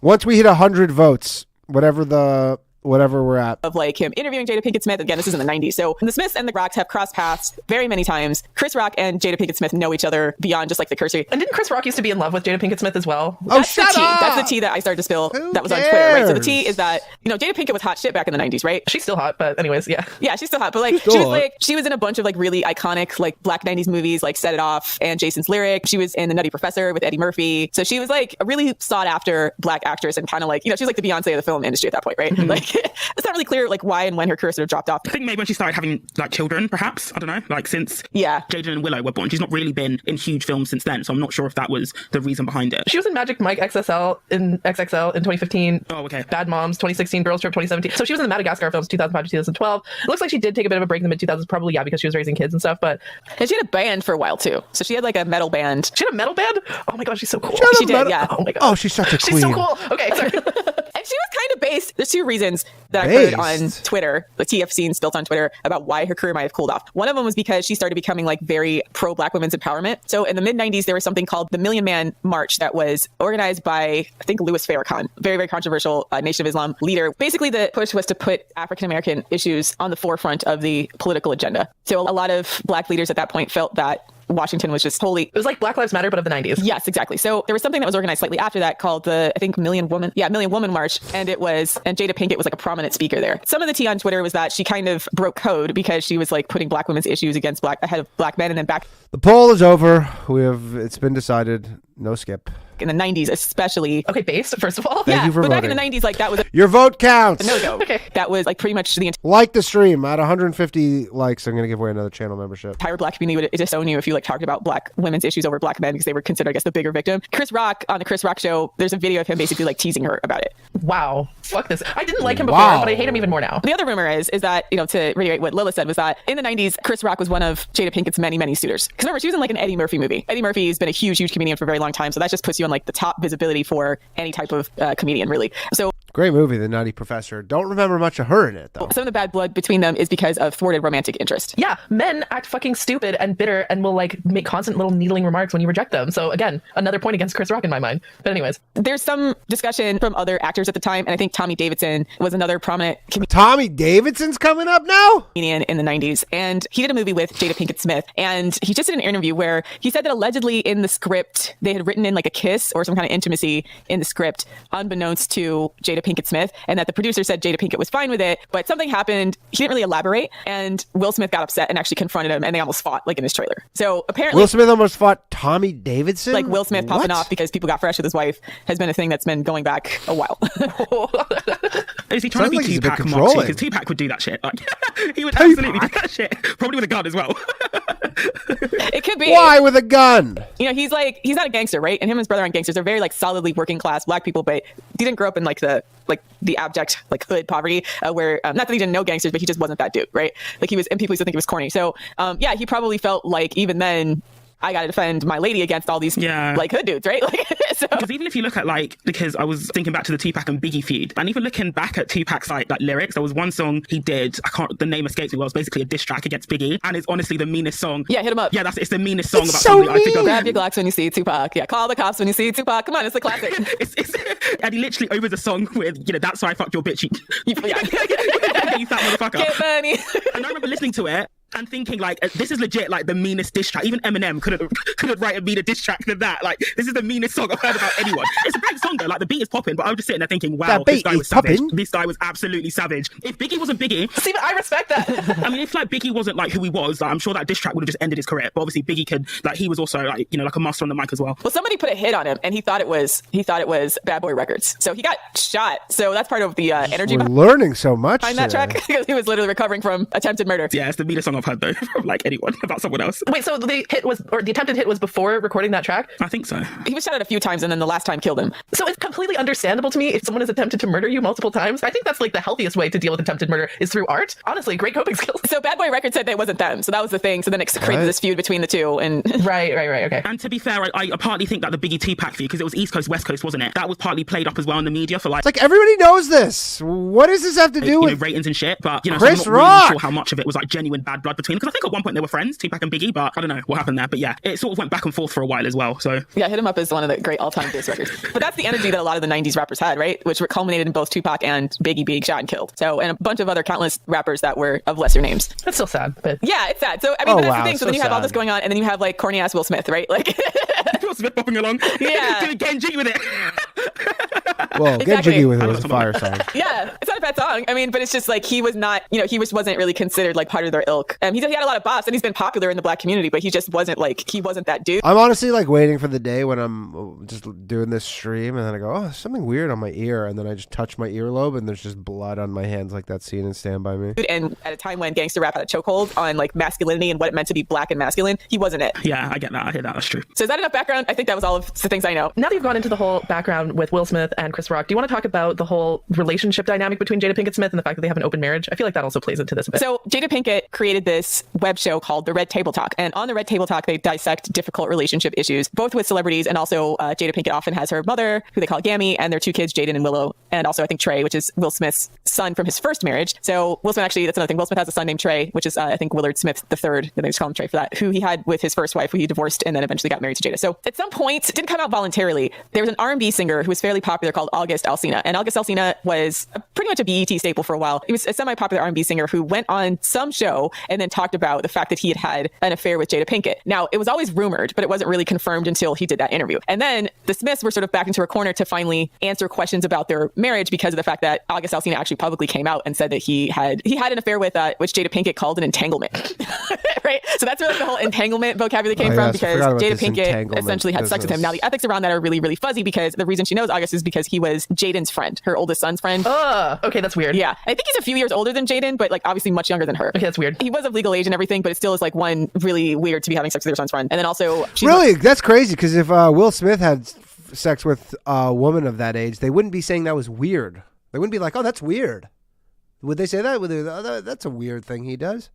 I mean, at first I was like, okay, I had a tweet that was about this. Like, I think saying he should be jailed. Actually, even though I'm normally against polyamory or, open marriages and stuff, like on principle, I will say that women in Hollywood get cheated on all the time. And the women who are cheated on are just supposed to either like put up with it, or it's seen as like normal for men to cheat on their wives in Hollywood. I want to point out sort of the double standard here that, she has an affair and it's like, oh, Will Smith is a cuck. Oh, he's emasculated, blah, blah, blah. She's a whore. Like, he's a cuck. They get so much hate for that. And honestly, I think low key, she's kind of a queen for negotiating an open marriage for herself, because, rich and powerful men have been cheating on their wives since time immemorial. And like, women used to get fucking executed for that, right? Like Anne Boleyn, or was it Catherine Howard, I think. There was like, if you're even suspected of cheating on your, rich and powerful husband. The fact that we live in a time women can cuck their husband and not be brutally punished for it, I think that's a win for feminism. And so I support women's rights, but also women's wrongs. So part of big win for feminism, big win for the cucks. The frustration that I feel about the entire discussion is because she talked about the fact that like the stream, hit the subscribe button. They were actually separated, right? And Will Smith says that he said that I'm done making you happy, and essentially they were planning on separating and getting divorced. See, that makes me have even less of a problem with it. They were separated.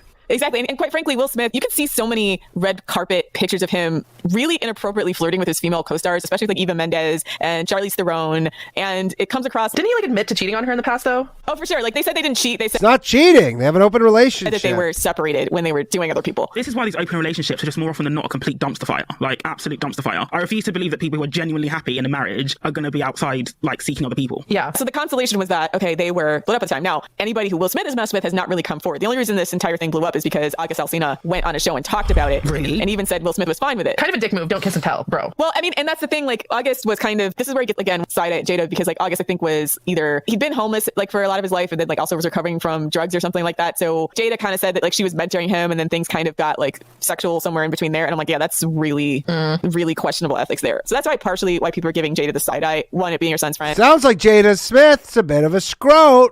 And the age gap and then the circumstances in which he was when they started hooking up. So she picked a guy who was a little bit like emotionally... quite vulnerable. Yeah, quite vulnerable. And I think part of the reason he talked about it is because he felt like he was discarded by her. That basically the Smiths went on with their marriage and then like his career didn't go anywhere. His career started to flop. And so he was like, man, all this happened. And especially after the entanglement came out, even more so his career kind of went down in the tank, because I don't know if they blackballed him or anything, but he just sort of, his moment was over in the music industry. Yeah. It's weird because everyone says like, Will Smith's a cock for putting up this, etc. But it's not like, first of all, that like it was only Jada that had somebody. So when people are antagonizing Jada just for having an affair, then it feels definitely... Men cheat on their wives. I mean, these chicks are so insane. If this was the other way around, they would be fucking losing it. And all they're doing is tripping over themselves to defend her. All the fucking time. It feels really sexist, right? Yeah. I think the circumstances of that affair are messy. And I feel like it's sexist? Judge her for that, but that's not even what they're judging her for. They're just like trying to dig at Will because of like her having sex with someone outside the marriage at all. Yeah. Supposedly agreed to. Yeah, he supposedly agreed to because he said he was done with the marriage. They were essentially separated at the time. So, even there's a video where he's talking about his book and Oprah directly asked him like, well, did you... This has everything, every hallmark of everything they think would be wrong the other way. The power dynamic, the age gap, everything that they think should be literally criminalized if it was a man and a woman, an older, powerful man and a younger woman. cheating or should you have affairs? She's like, no, like we were separated. It's not like clear to me that they had an open marriage so much as that like they were trying to get divorced or at least like live separately and started dating other people before they were divorced and then at some point reconciled. I want to say, first of all, my initial knee-jerk reaction to the slap was to put myself in Jada Pinkett's shoes and think, if my man defended my honor like that by slapping another man, I'd be so fucking wet. I'd be like, that is so hot. But again, that's just me. I'm like, I am a proponent of Polycule Fight Club. Polycule Fight Club. Woo! Have we talked about Polycule Fight Club before? Okay, so this idea... I only know Polycule from FTX. Was first brought about by one of the OG mods of the FPS subreddit. I think we did talk about this before. I know, but I wanted to do a recap for maybe those who didn't listen to the episode. Polycule Fight Club. So what happened is all of the poly people were like hating on FDS for the fact that we're not pro polyamorous relationships. And so we decided FDS mods were like, let's like troll them a little bit and had this post like, okay, I support polyamory under the following conditions. No, what was it? It was also that like there's no porn out there that appeals to female fantasy. So OG Jammies was like sort of trolling the poly and the porn people, being like, there's no porn of like female fantasies. You know what my fantasy is I want to have a harem of men who fight each other every night and then I fuck the winner. And I remember seeing that as like, I don't think I was quite a mod yet at that time. I was like an FPS disciple. I remember seeing that and thinking like, queen. Like that is, I fully agree 1000%. That's my fantasy too. It sounds pretty sexy. It sounds sexy, right? Like I honestly unironically love MMA just because I think it's hot as fuck when men fight each other. I just think it's hot when men beat the shit out of her. And it's not, I think it's hot when men beat the shit out of each other. And that's not even that weird because lots of animals in nature do this, right? Basically all ruminants, for example, the male deer, fight each other. And then the female deer, like the does, they fuck the winner. Goats are like this. Sheep are like this. Rams are like this. So that's not even unprecedented. And I'm not... Great, Lilith, you're a fucking animal. A psychopath for thinking it's hot when men fight each other. Okay. I mean, I watched WWE for like 15 years, so I can't really disagree. I think it's hot when men fight each other. I forget that she's into wrestling.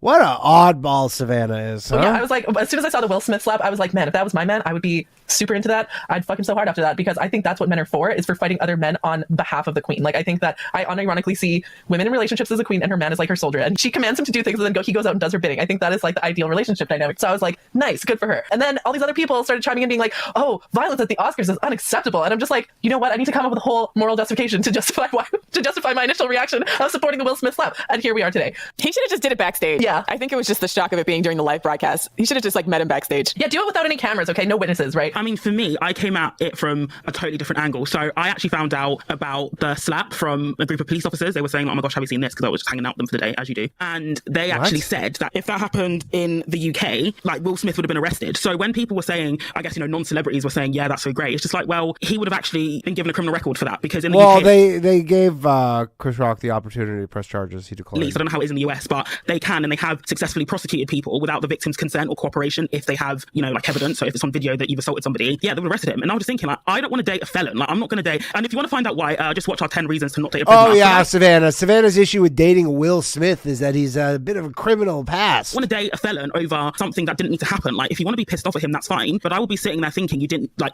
why have you created all this trouble for yourself and for me, being potentially shipped off to prison because of a slap that didn't need to happen? I'm all for, like, if it was in, like, if, like, Chris Rock physically attacked Jada, then that's justified. But that wasn't the case. And for me, it opened up a wider discussion around comedy itself. So I saw a lot of people saying you shouldn't joke about people's appearances or their disabilities, which I absolutely agree with. But let's be real, Chris Rock is not the only person to do that. And he wasn't the only one who laughed as well. Like, if we want to have a discussion about, the boundaries of comedy. Yeah, Will Smith should have slapped every person at the Oscars. Then that's absolutely fine. But all the people saying that, I'm sure they've all laughed at somebody's appearance or disability before, because that's what comedy is. The comedy has essentially mutated into something that's got absolutely no boundaries. I mean, Ricky Gervais would have been even more brutal. If you saw him at the Golden Globes, he absolutely went in and probably crossed so many lines, but, nobody was calling for him to be slapped. I think Ricky Gervais should be slapped. I hate him too. So, I mean, to be fair.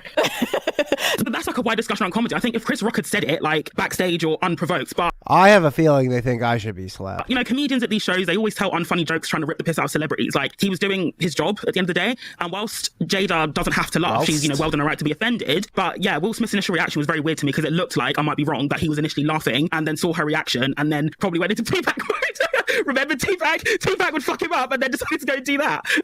No, but actually, I think that's actually maybe an area where we agree. I think that he laughed at first and then he saw his wife's reaction and then saw her give the death glare. And I think actually that's a very good thing for a man to be that reactive to a woman's death glare. I think that's an incredible amount of power that I really admire in a woman. If your death glare is enough to make a man go slap another man, I'm like, queen. Everyone keeps saying that. I'm like queen, but I'm also like, yo, Will Smith, you're a fucking bitch. But there's video that's come out and it looks like Jada was just chilling. That's why I'm feeling like people are just blaming her just to blame her. I'm not blaming her. I'm saying queen. I'm kind of like anti it's Jada's fault that Will snapped in that moment theory, because because once again, I feel like they're just blaming her because there's other video that came out of someone that was filming behind them, and it doesn't look like, it looks like Jada laughed and then like kind of rolled her eyes. I think like the laugh was sort of a fake laugh, like a fake Kanye laugh, and that a psycho laugh. And the rumor has been that Will Smith has talked to Chris Rock about coming after his wife, especially after the Oscars So White campaign and the jokes there. And more or less as a man, knowing how he moved with some of the other people in the industry, he was like, listen, leave my wife out of it. It's okay if you come after me. And then also given the fact that the Smith... Again, she's not a civilian. She's also a famous person. And the Rocks have known each other for she's sitting front row at the Oscars. A very long time. That's possible that the conversation was had before that. And also the Oscars is like the lamest thing on fucking earth. They're just trying to make it not lame. That moment when Chris didn't respect that boundary, Will Smith snapped. That's what it looked like more so to me. Okay. It's definitely not Jada's fault. And I agree with like, bro, I'm seeing all these takes like, oh, she made him do it. You know, she manipulated him. And like, she's allowed to pull facial expression. That doesn't make her responsible for Will's actions. Personally, I don't think that Jada would have like wanted him to slap Chris Rock like that because no, if we're talking about, you know, raising awareness for alopecia, which by the way, like is, you know, we could do a whole topic on the politics around black women's hair. As a woman, and especially as a black woman, that would be absolutely devastating. But ultimately, the conversation wasn't about alopecia or people suffering from it. It was about, oh my gosh, you know, Chris Rock got rocked by Will. That was a conversation. And then, you know, Jada, you know, nobody asked if she was okay. Like nobody gave a shit about her. But somehow, what the fuck are they asking her? If one person got physically assaulted. That's the only person who you should be concerned about if she's okay. Why? Time, especially now Will has resigned from the academy and issued an apology. People are now switching to blaming Jada for Will's actions. I'm not blaming Jada for Will's actions. I'm saying that in his mind. No, I'm not saying you're doing. I'm just saying that's the general narrative now. It shifted. True. But what I'm saying though is that like Will Smith did it for himself.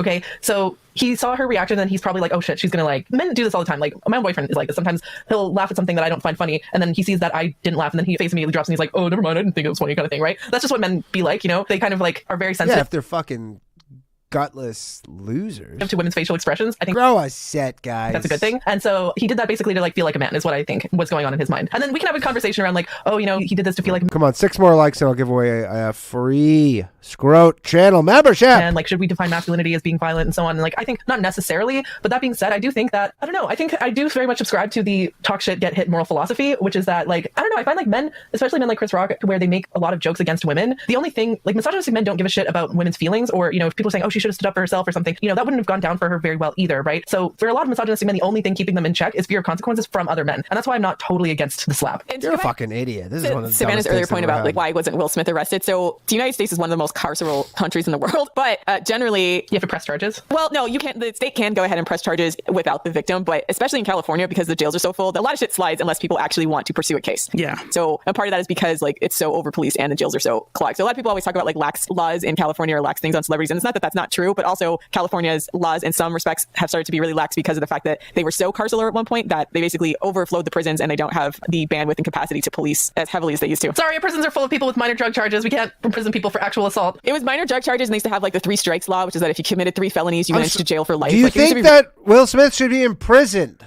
Really carceral in California. So like they kind of reversed a lot of that stuff back, but because he's a celebrity, he definitely obviously gets privileges over other ones. But in general, that's just my cultural reference point between the UK and the United States. That yes, in most cases they can proceed without a victim's compliance, but it's just a matter of do they want to do the paperwork? Is it worth it? And then also, are they likely to get a conviction? Same thing with cops. They're always like, our legal system is great. Our justice system is great. So the cops are always sort of weighing the options when it comes to minor incidents like that, which it is minor, right? He didn't hurt the guy. He's still standing. There's no like permanent damage. He slapped him. It's humiliating, but it wasn't like he hurt him in any type of significant way. Yeah. This episode is sponsored by Ana Luisa Jewelry. That's ANALUISA. Hey Queens, Mother's was comparing by going to shop.analuisa.com/female dating and treat her to new jewelry pieces with Ana Luisa's buy one get one 40% off sale. That's ANALUISA. That'll be 1 piece for her and 1 piece for you. The other point that I really did not like around this narrative was comparing Will Smith to a domestic abuser. Like a few, you know, feminists that I do actually really respect on Twitter were saying stuff like, oh, you know, if this is how he's like in public, imagine what he's like in private kind of thing, like inviting people to assume that he potentially like. Oh, he hits her too? And closed doors. And I really did not like that. I think that domestic abuse and abuse is a pattern of degrading and coercive behaviors that's intended to like intimidate the victim into compliance. I did not get the impression that Will Smith was doing this to control or intimidate Jada. I saw this as just like a, you know, I feel emasculated. I want to go out there and feel like a man kind of thing, right? But I don't get the impression that it was like not all violence is abusive and not all abuse is even violent. Like a lot of abusers are, you know, rely on emotional abuse. Or, I mean, I'd like to hope that they talk about the fact that he won the fucking Oscar that night too. Financial abuse, financial control, and so on, right? So I don't think that's like a fair comparison. I don't know what you thought about that, Savannah. Yeah, I agree with you on that, Lil, because I still think it's a personal beef between Chris and Will. Yeah. Like, in fact, I'm convinced of that. I think, obviously, the other things that have been going on in the media with Will Smith, people making fun of the entanglement and people asking them pretty inappropriate questions about their marriage and stuff. Like, there's a viral video of Laverne Cox making an entanglement joke to them at a previous engagement on the red carpet. Did they get slapped? No, I don't think so. It's she, not they. Or maybe it is they. But Will Smith has been holding it in for years, right? He's like... I don't know if it's been holding it. So it could be a culmination of him drawing a boundary because of a lot of people trying and testing the entire situation after they talked about it. But I also think it was a personal beef between Will Smith and Chris Rock. So I feel like everyone else who tried to jump in and create a narrative to somehow include themselves in it, we're like, yeah, go on your whole rant. We recorded this already for FPS, but please go on the whole rant about how everyone was making it about themselves, because I love that rant. Yeah, so it was frustrating because I was listening into a bunch of spaces and just like looking at what was happening on Twitter, and I feel like two things simultaneously happened where there's a bunch of people who, because they like to look like they're quote unquote right on Twitter, started condemning Will. Like Maria Shriver came out and said violence is never the answer. I'm like what do you have to do with any of this shit? Like Maria Shriver, and then Judd Apatow, who wasn't at the Academy Awards, like he could have killed him, goes on Twitter and is like he could have killed Chris Rock and starts talking about like this. He has a history of violence, and then saying that he was like unhinged and murderous. And then like Bette Midler comes in and starts dragging Will Smith. So there's like this entire, first of all, it's just like the Hollywood like old guard coming in and trying to really, really antagonize the entire situation and like publicly condemn and virtue signal Will Smith. It also just seems low-key kind of racist, but I don't know. That's not my place. They're both black. What are you talking of? Racist? Yeah. So okay, that was going to be my second point. Now, what happened because of that is because not that they shouldn't have been upset that he slapped someone, but it was like the language surrounding it started to feel very like on that line of feeling very, very racist to Black Twitter. So Black Twitter goes the fuck off, right? And starts like talking. I love that.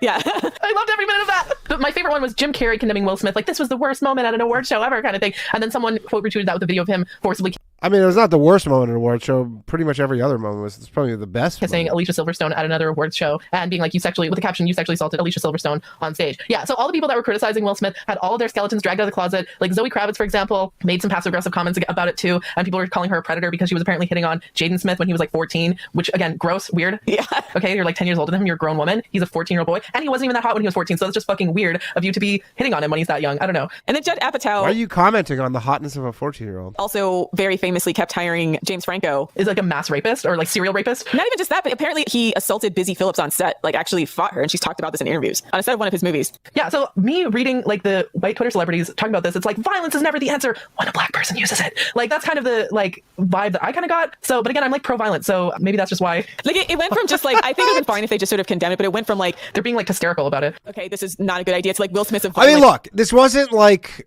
a fight at, maybe to reference the boxing match last night where Meek Mill, like, this is not a fight. This is on the Oscars. They slapped the guy who is hosting the Oscars. This wasn't like a tussle backstage. An unhinged maniac, right? And I'm like, no, he's not, right? That is very unhinged to do that, knowing that, you know, the amount of people who are watching that. He's just like Thousands he's just a guy of people. who had a moment, and it feels like they didn't want to extend the grace to Will Smith that they would have for a white celebrity, and also if his wife had been white. And that's when like Black Twitter starts. Okay, if you think for even one moment that a white celebrity would have walked up and slapped Chris Rock and would have even a semblance of a career, that person, if you're a white guy and you went and slapped Chris Rock, that's it. That is lights out. I don't care who the fuck you are. To come in and gets really, really pissed off and offended and starts talking about like, why is everybody offended when someone defends black women? And then also, why are people trying to like come for Will Smith like they don't have all their own skeletons in their closet? Like this is very, very disproportional to what actually happened. So Black Twitter starts to get defensive because they're like, we're not going to let you cancel Will Smith. He's been like fucking perfect for probably his entire career. Almost his entire career except for this one moment. Yeah. Right. When he got an Oscar, right? 20 minutes before he won the greatest achievement in film, he just has a really like, you know, a low point in his career. And once again, you know, it could be a culmination of everything that's happened over the past, you know, year or so because of the entanglement thing. It could be just personal beef with Chris Rock. But so anyway, so like Black Twitter reacts against that. And then the other thing too that started to come out was all the other people started making it about themselves such that it started to antagonize Black Twitter even more. So people were coming out, like right-wing Twitter was coming out and saying, well, what if Will Smith had been a white man and he slapped Chris Rock? Then they'd be calling this a hate crime and like making their 2 cents on it. Then you had like the trans community being like, this is why words are violence and you guys don't take Dave Chappelle seriously enough. And you know, this is why people with trans people consider words to be violent, etc. Then you had people that were talking about alopecia and then like talking about how alopecia doesn't get like, is not a funny condition and people shouldn't make fun of it. Then you had people that were kind of on Lila's side. And that was an interesting coalition. An interesting coalition. Who were like men, because it was like men and women who were like, you should, if you're a man and you're a man of honor, you should defend your family and you shouldn't like tolerate anybody disrespecting your wife. I want to talk about the concept of honor-based violence. Well, let's get back to it. You should defend your wife, etc. And so you had all these different factions kind of coming into these like individual circles. And you had the like, this is indicative that he's a domestic violence abuser. And a lot of that was coming from like white feminists. And that's why like white feminists started to get dragged, right? Like, why are white women making this about themselves, right? Except for the ones on this podcast. Like, this is a beef between two guys, right? And so it's been sort of interesting because I'm just not sure exactly why everyone feels the need to make a specific beef between these two guys about themselves. Like, I kind of understand what happened with Black Twitter, where they got a little bit reactionary between all of the like stuff that was coming out of other parts of Twitter, especially the things that seemed like it was overly harsh. And then top of it, like them sort of ignoring their own skeletons in their closet. But I just don't get like why people aren't looking at this as like its own little thing rather than a larger cultural problem. And the only reason I can think of the reason people are doing it is because they're specifically Black. Because I'm like, if it'd been like Ricky Gervais and I don't know, Robert Downey Jr. or something, people would still be really, really shocked. But would they be making like, would they just be like, Robert Downey Jr. had a messed up moment and I hope he does well? They'd probably be like, oh, he was probably on drugs. Oh, his mental illness, blah, blah, blah kind of thing. But they also, it seems like they have more sympathy. But also, they would not have sympathy. I mean, let's be real. It happened because like the reason why people, I guess, make them up themselves and extrapolating and commenting is because it happened at the Oscars. If it happened backstage, like nobody would really care. It would have just been like perhaps a footnote in a gossip magazine. But it happened on stage in, you know, the Oscars, and you know, context matters. It's huge. Like, and you don't see stuff like that. People slapping comedians for making jokes. Like, you just don't. So that's partly why. I know. I think it's definitely because it was at the Oscars that it became a thing. But it's like Lil said, some of that seems like it was the perception of Jada. Like if it had been a person who they felt was like more worthy of respect or defending, would they have understood it more? If it was someone making fun of like Angelina Jolie getting like breast cancer or having like a double mastectomy or something, and like say for example, not the same thing at all. Chris Rock would never do that. An alternate universe, a white comedian makes fun, like say Ricky Gervais makes fun of Angelina Jolie for getting like a double mastectomy, and Brad Pitt goes up and slaps him. Like, how would that reaction have gone down? I feel like people would have been defending Brad Pitt in that situation. It's not the same. Or more likely to defend him in that situation. Brad Pitt has gotten, like, up in people's face and slapped people. If I'm not mistaken, he actually did fight Harvey Weinstein. Like, actually physically got in his face, if not slapped him, over Gwyneth Paltrow. Nice. King. No kidding. But that wasn't on camera, right? Oh, true. I wish there was a video of that. Brad Pitt's known to get gully from time to time, too, right? Like, so, yeah. But then again, I guess that situation was, I think Gwyneth Paltrow said that Did you just use the term gully? Weinstein had sexually assaulted her or harassed her. That was like an actual physical threat as well. And it was off camera. I mean, if you believe the story that Chris Rock's been an incel pining after Jada Pinkett for probably 2 decades, then you could also see that being the case. Like, bruh, like, just stop talking about my wife, you creepy ass clown. Because he's always like, Chris Rock is an incel now. Talking about it, right? And I agree with that stance as well. Yeah, that's also my stance. Yeah, and the other thing too that was interesting is like a lot of people noted that like people went to check on Will first. True. More so than Chris Rock. And people did say that Chris Rock, like people checked on him as well, and he looked really, really upset. Like my sister went to to one of his like shows recently. Well, actually, not recently, but he did a show recently, and like when he came out, they gave him like a standing ovation for like 10 minutes, and he looked like visibly like really emotional. Because the other side to this thing is like Chris Rock has been very, very open about his experiences of being beaten up, attacked, like sexually assaulted by bullies in school, and even when he became a really big celebrity, he was still getting jumped and beaten up as well. So yeah, there's just a lot of layers, and ultimately, like, you know, I guess I'm coming at this from an angle that the reason why, like, I guess okay to defend this is because like Will Smith is a celebrity. If he was an average Joe, then he would probably be looking at like a criminal charge and a criminal case would become a felon. Because ultimately, Jada wasn't under any threats. Like she wasn't under any physical threat, and you can go around slapping people for saying words, but that will land you in prison eventually. So I guess that's the angle I was coming at it from. Is that, I mean, celebrity double standards exist for a reason, but like when the average person was saying, yeah, I'd love it if my partner did that, I was like, I really wouldn't, because I'm not dating a prisoner. So if you did that and went to prison, you are on your own. Period. That's the thing. I would want a man to defend my honor. I don't think he should have handled it that way. Because yes, I agree with Savannah, where like he should have handled it some other way that wouldn't have made him a felon in any other circumstance. But ultimately, what I'm saying though is that the reason why he can do that is because he's... I mean, why didn't Will Smith could have just heckled the shit out of Chris Rock? Like that's how you deal with a comedian. No, I don't want to tell, but it's like you just start heckling him. Smith, like, although he'd probably get owned by Chris Rock. Doesn't apply to the rest, like to most people. Like, it's not like if you got up on stage and slapped somebody, it's not that you'll be able to sit back down and then the Academy gave him a weak ass bullshit, thing saying, we asked him to leave and he refused. Do you not have security? Like, if that was anyone else, it's bullshit. Even that's debatable, because the rumor was like they said that to cover their ass, because people are like, why did you kick him out? It's bullshit, because, and also they've got security. Like, if say a random person jumped the stage, they would get security to throw them out. Like, you've got the biggest Hollywood stars in the world in one room, and you can't no random people at the Oscars. remove somebody like who's been violent. Yeah, but imagine calling security on Will Smith and how bad those optics would be. Right before he was going to win an Oscar. Yeah. So I mean, but it's just like, why say it then if it was going to be bad optics? They said, we asked him to leave and he didn't. They didn't. Time stamping Scroat says, play their comment about a 14-year-old at 1x speed. I don't even know when that happened. Ask him to leave. Like, they're just saying that. Yeah, that's what I'm saying. And it seemed like the institution came down on Will Smith so hard and everyone's like, he's a maniac. He should have... I can't do that to people. I can't be forcing people to listen to more of this podcast than is necessary. Been arrested right away. And I'm sure that in the confusion of the moment, because remember, people thought it was a joke, even in the live broadcast. The gravity of it probably didn't hit people for a while, right? Yeah, that's actually the other thing, is when I saw the video at first, I thought it was staged. I thought this was like the Oscars, they have low ratings for the past few years, so let's have some slapstick comedy, have Will Smith go up and slap Chris Rock kind of thing, right? And then I was like, okay, but if this actually happened for real, that would be hot as fuck. I would love it if my man did that for me. Savannah, I want to respond to your sort of the class-based analysis, actually, because I agree with that. Yeah, 2 multimillionaires slapping each other on stage, or one slapping the other on stage. If you're extremely wealthy, and even if he was charged, he has the money to afford like the best lawyers, probably would get off, even if there were charges pressed. And honestly, it depends though. And he can afford to settle as well. Like, he can just give Chris Rock, if he wanted to, $20 million and go away. Yeah, and so... More importantly, Chris Rock is such a G that he could have done that, and he goes, you know what, I'm just not going to do that. person would not be able to get away with that. But also I'm saying, like, honestly, in most jurisdictions, they're not arresting a guy over a slap. Yeah, true. It's probably technically illegal, but if cops wasted their time on that, the prisons would be clogged. So like, while I'm saying that he shouldn't have done that, and if a cop was a particularly hard ass, he definitely could have pressed charges, right? But I'm just saying, I doubt in most places it would have risen to the level of that person doing prison time unless the cop had a vendetta or the person had a vendetta and they really wanted charges pressed. But also, I don't think you have to actually, I mean, it can be a suspended sentence, but then that's still a criminal record as well. Man, the cops in Canada, especially in like rural areas, are so bad when it comes to this. Like, I know some people where they called the cops because someone was like on their property trying to rob them and stuff. And then the cops came and then they were like, ma'am, have you been drinking? And then threatened to arrest her for drinking on her own fucking property. Like, like what? Right? Like that kind of stuff, right? So the cops in Canada are so fucking shit about that. They have the most stupid priorities on earth. Like, you know, a woman could be literally raped and they're like lazy. It's just straight up, they don't want to do the paperwork and shit. There's a person who actually had their car broken into and had like much worse crimes happen to them and had the police basically shrug. They're not going to give a fuck about a slap, like, for the most of the time. I mean, but the difference is, I mean, I guess it's a false equivalence in a way because the slap was recorded, but, you know, let's just say that the situation, you know, it was a party and it was recorded, then yes. I mean, but if it wasn't, it would just be he said, she said. But if they have evidence to prosecute, they can and they will. Even if it was recorded, I don't know how it is in the UK. I feel like everyone has much more belief in their police and their ability and a desire to prosecute crimes. And it's like, even if it was recorded and you have evidence, they're basically going to try to mediate the situation and be like, all right, go home, and then like leave it alone. Like, they're not going to arrest somebody over it. Like, if there's no damage, they'll ask you, do you want to go to the hospital? Slap? They'll ask you like, oh, is there any damage? And if there's nothing like that, they're going to be like, okay, and then leave. Like, I mean, the thing is, I was told this by police officers, and the reason why they do this in the UK is because we get it. You hang out with police officers, Savannah. Recently, the police has come. You back the blue. Blue lives matter. I get it, Savannah. A lot of scrutiny. So, you know, let's say this happened between two normal people and the situation escalated. The first thing people will say is, why didn't the police do anything after the first slap? So that's the reason why they said they would, you know, look to arrest, because if the situation then gets worse, people then look at them and say, why didn't you do anything? Okay, I have a funny story for you. That's related to what you just said, Savannah. I don't want to dox myself, so I'm going to try to not say too many details of this story. But basically, my family has been feuding with another family in this small farming town going back like generations. Like, this feud goes back to my grandparents' time. Okay, so what is this? McCoy's? Like, not really. I'm about to cry, guys. We're almost done.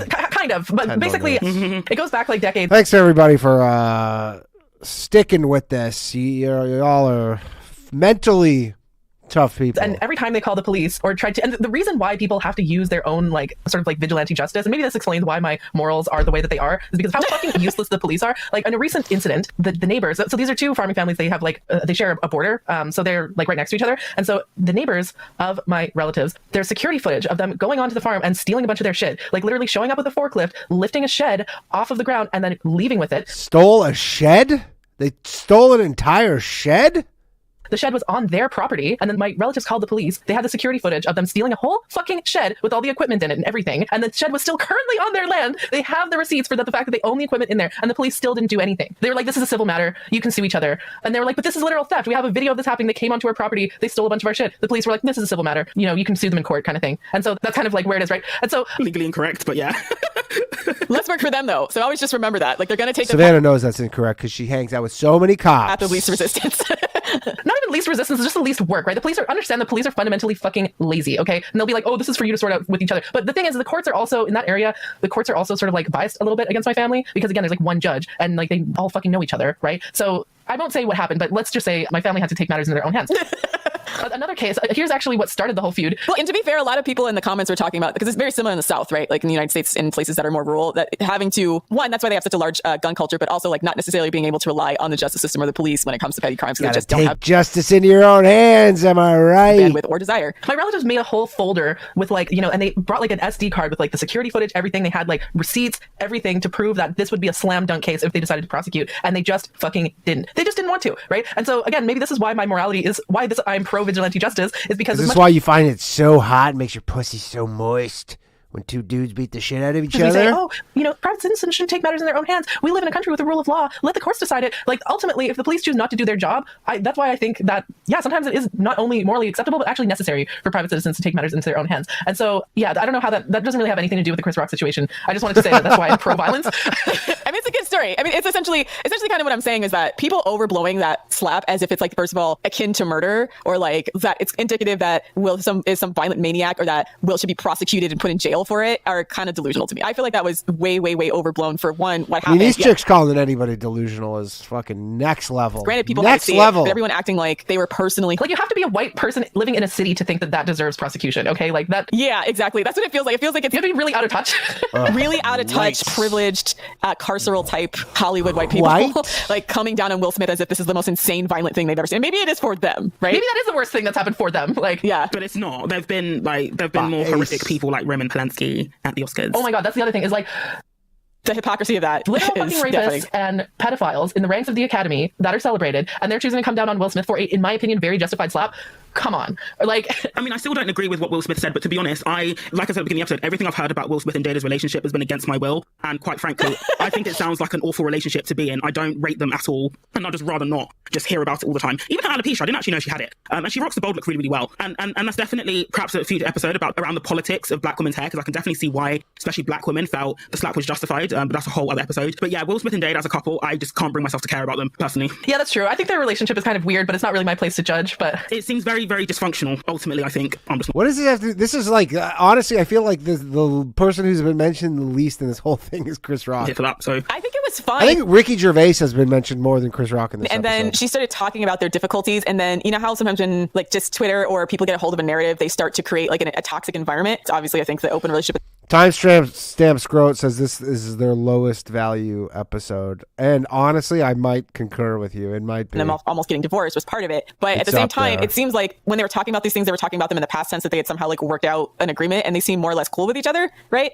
And clearly, he still loves his wife enough to be slapping people over it, right? And I think that's cute. To me, I feel like the narrative has just gotten out of control, and the narrative got out of. I think that's cute. Hand, and part of it is because of people. Part of it, I think, is because of sexism and people just not liking Jada and not liking the fact that she exercised her right to be with someone else in a relationship that was essentially over. Them like trying to make her into this like succubus, etc. Trying to cuck Will repeatedly because of him not being someone like Tupac. So a lot. He is getting cucked repeatedly. That's like a dynamic of their relationship. Has to do with like, I think sexist politics. Why their relationship and the dynamics of it have like become so contentious with everybody. Because again, I feel like like you said at the beginning of the episode, like men cheat all the time. People seem to be ignoring the fact that Will Smith also had girlfriends and also was like really publicly slobbering all over some of his co-stars on the red carpet to the point where I do remember tabloid media even asking like Jada if she was cool with it, and she was just like, yeah, they're just friends or something like that. But like, there's sexism revolving around that, and then you put in something as public as that slap in a public venue at a really uptight, formal ceremony. Posh, yeah.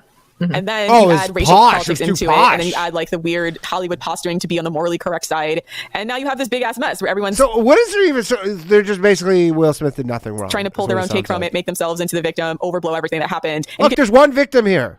Chris Rock. And see the divide both racially, but not also class, like you said, Lilith, because of the fact that I feel like people who live in places where that probably wouldn't even, they wouldn't even call the cops over that. So when people are like, he should have been snatched off. They didn't call the cops. The cops were not called over the stage and immediately put in prison. Yeah, no. Yeah. Way worse shit happens in rural areas. And then other people being sensitive to the optics of putting a black man in handcuffs at the Oscars, right? Like that's also the optics of that. Like there's so many places of that. So you're seeing like a class divide, a race divide. And the optics, the thing that people would be so crazy, it's not that a black man getting put in cuffs at the Oscars. It would be that black man is Will Smith getting arrested at the Oscars. Yeah, that would be a gender divide, right? The people that are like, Will Smith's a cuck, and his wife, I couldn't let my wife sleep with somebody else would be with him, and that's also like red pill Twitter, whatever, twisting the knife and trying to make this situation worse. So I don't know. I guess I can kind of see how the splits have come down because it's hit all of the like cultural touch points between race, class, and sex. But the question is then like, isn't just like these people, right? Relationship, and like, why is everyone making it once again about themselves? So I don't know. Yeah. Just to wrap up, can I just have a couple of minutes to talk about honor-based violence? Sure. Because I've been dying to talk about that. Okay. One of the responses criticizing me on Twitter was like, I said like, oh, I think it would be so hot if my man defended my honor like that. And then a bunch of comments were saying like, oh, so you think that honor-based violence is okay? Like this is the same logic as, men who throw acid in women's faces because she dishonored him or whatever. And I'm like, first of all, no, it's not the same. The problem with honor-based violence under patriarchy, in my opinion, is the fact that men will do violence against women because women do something that he sees as an affront on his honor, right? And so I think that a man fighting another man because the other man dishonored his woman is not as bad. It's a totally different moral thing to me. I think that like I only really have a problem with male violence against women, like male on male violence. I'm kind of like meh, unless it's like a child or a disabled person or something like that. Obviously that's not okay. That's abuse. But like this sort of like schism on radfem Twitter where like normal radfems think we must eradicate male violence, and then there's the black pillars who think that male violence is like biological, impossible to overcome, and that male violence can never be eradicated, and that the only solution is for women to separate from men. I sort of agree with both stances in a weird way, where I do think that men are biologically more violent than women. That's just true in like all species. The females are capable of violence as well, but because of testosterone and so on, like males are more violent than females in basically every species on Earth. So I think it's a little bit unrealistic to eradicate male violence in humans. And they're more likely to be aggressors, right? They're more likely to be aggressors, exactly. Like female animals will use violence. Which Lilith, you like that? Remember, you're their offspring, especially like I saw, a chicken like kill and eat a snake because it was attacking her chicks. I've seen female horses, for example, stomp on coyotes because they were affecting or the coyote or whatever was like threatening her babies. So yeah, male animals are much more likely to be aggressors towards both females and males of their own species and other species. And so that's why I think that it's a little bit unrealistic to totally eradicate male violence. I think we need to redirect male violence in a more pro-female way. So I think that, for example, rapists, pedophiles, abusers, and by the way, we're not talking about Chris Rock anymore. That's like that topic of conversation is long. Did we ever talk about I'm saying that like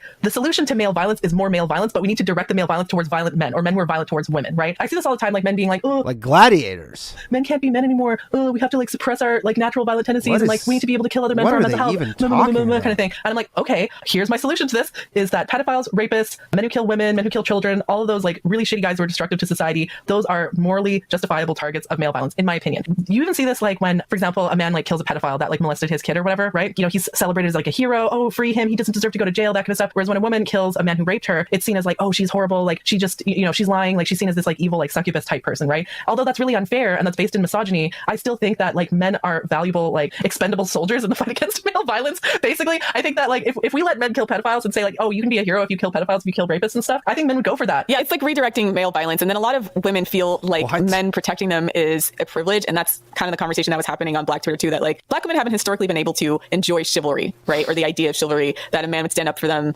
against other aggressors because of the legacy of slavery. So there's some people that would agree with you. I mean, I think it's tough because like the question is like, if you start to allow male violence, how do you keep women in control of that situation and keep them listening to us? I think by social praise and social condemnation is very powerful. There's even literal abusers, for example, like men who actually physically beat their wives. They do that behind closed doors because they know that it's not socially acceptable. And they'll try to hide it. If a woman shows up to work with a black also illegal. She'll be like, oh, I fell down the stairs or something like that, right? So we already live in a cultural context where men hitting women isn't socially acceptable. But then, there's like... I mean, that's in the West. In other cultures, like African cultures, that's definitely absolutely not the case. Yeah, I was just about to say, like, there are certain cultures where, oh, if a woman is like disobedient to her man, that's again relating it back to like honor-based killing. This is where I feel like I get now you've explained it more, because I initially disagreed on Twitter. I get where you're coming from, but this could actually make things a whole lot worse for women in societies where it's acceptable to abuse your wife, and there are many, many of them. Openly abuse your wife. So that's going to be much more difficult because again, I honestly don't even know what they're talking about. And the social context is different, so that's a much more uphill battle. Whereas I think like in the West, for example, where male violence against women is more or less socially condemned, there's a lot of like violent, like rape myths, like, oh, if she deserved it, then she deserves violence, that kind of stuff. Even in the West, there is that the case, but there are certain male violence perpetrators where it is pretty black and white, like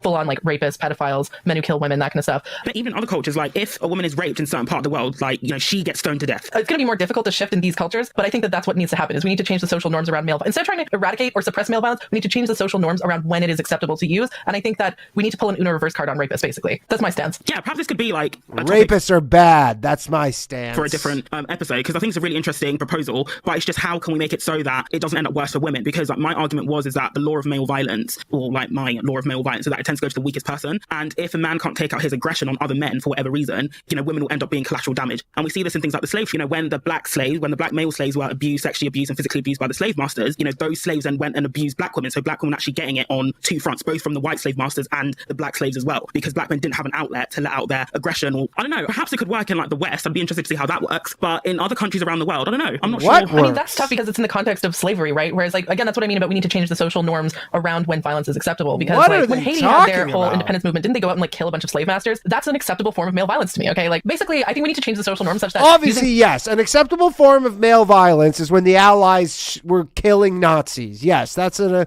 acceptable form of male violence. What are you talking about? Like a man using violence against a man who's a shitty person who deserves it, or using violence against your oppressors. Because I also subscribe to the liberation comes from the barrel of a gun moral philosophy. Like we need to change the norm such that punching down is seen as repugnant, and the only acceptable forms of violence is punching up. You know what I mean? Yeah. It's just how we do that without women becoming collateral damage. That's the question that I have, because I'm not convinced that even if we do that women still won't be caught up. Yes, only men should be collateral damage somehow, because women just don't have, like as of yet, the social power or capital to enforce consequences for men.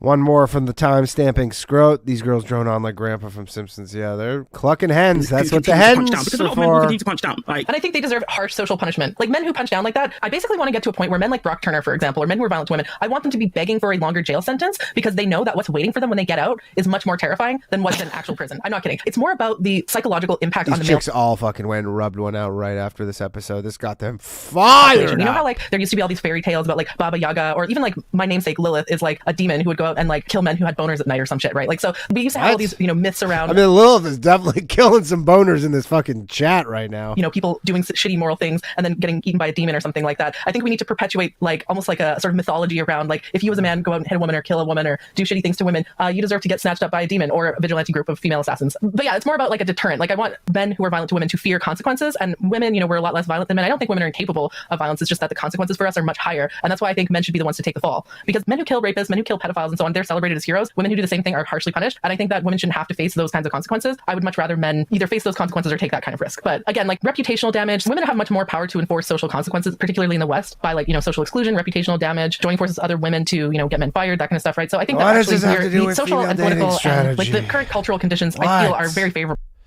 I got another super chat. Oh, yeah. Well, to this sort of social and moral shift, but we'll have to wait and see. Sorry, this is long tangent, but yeah.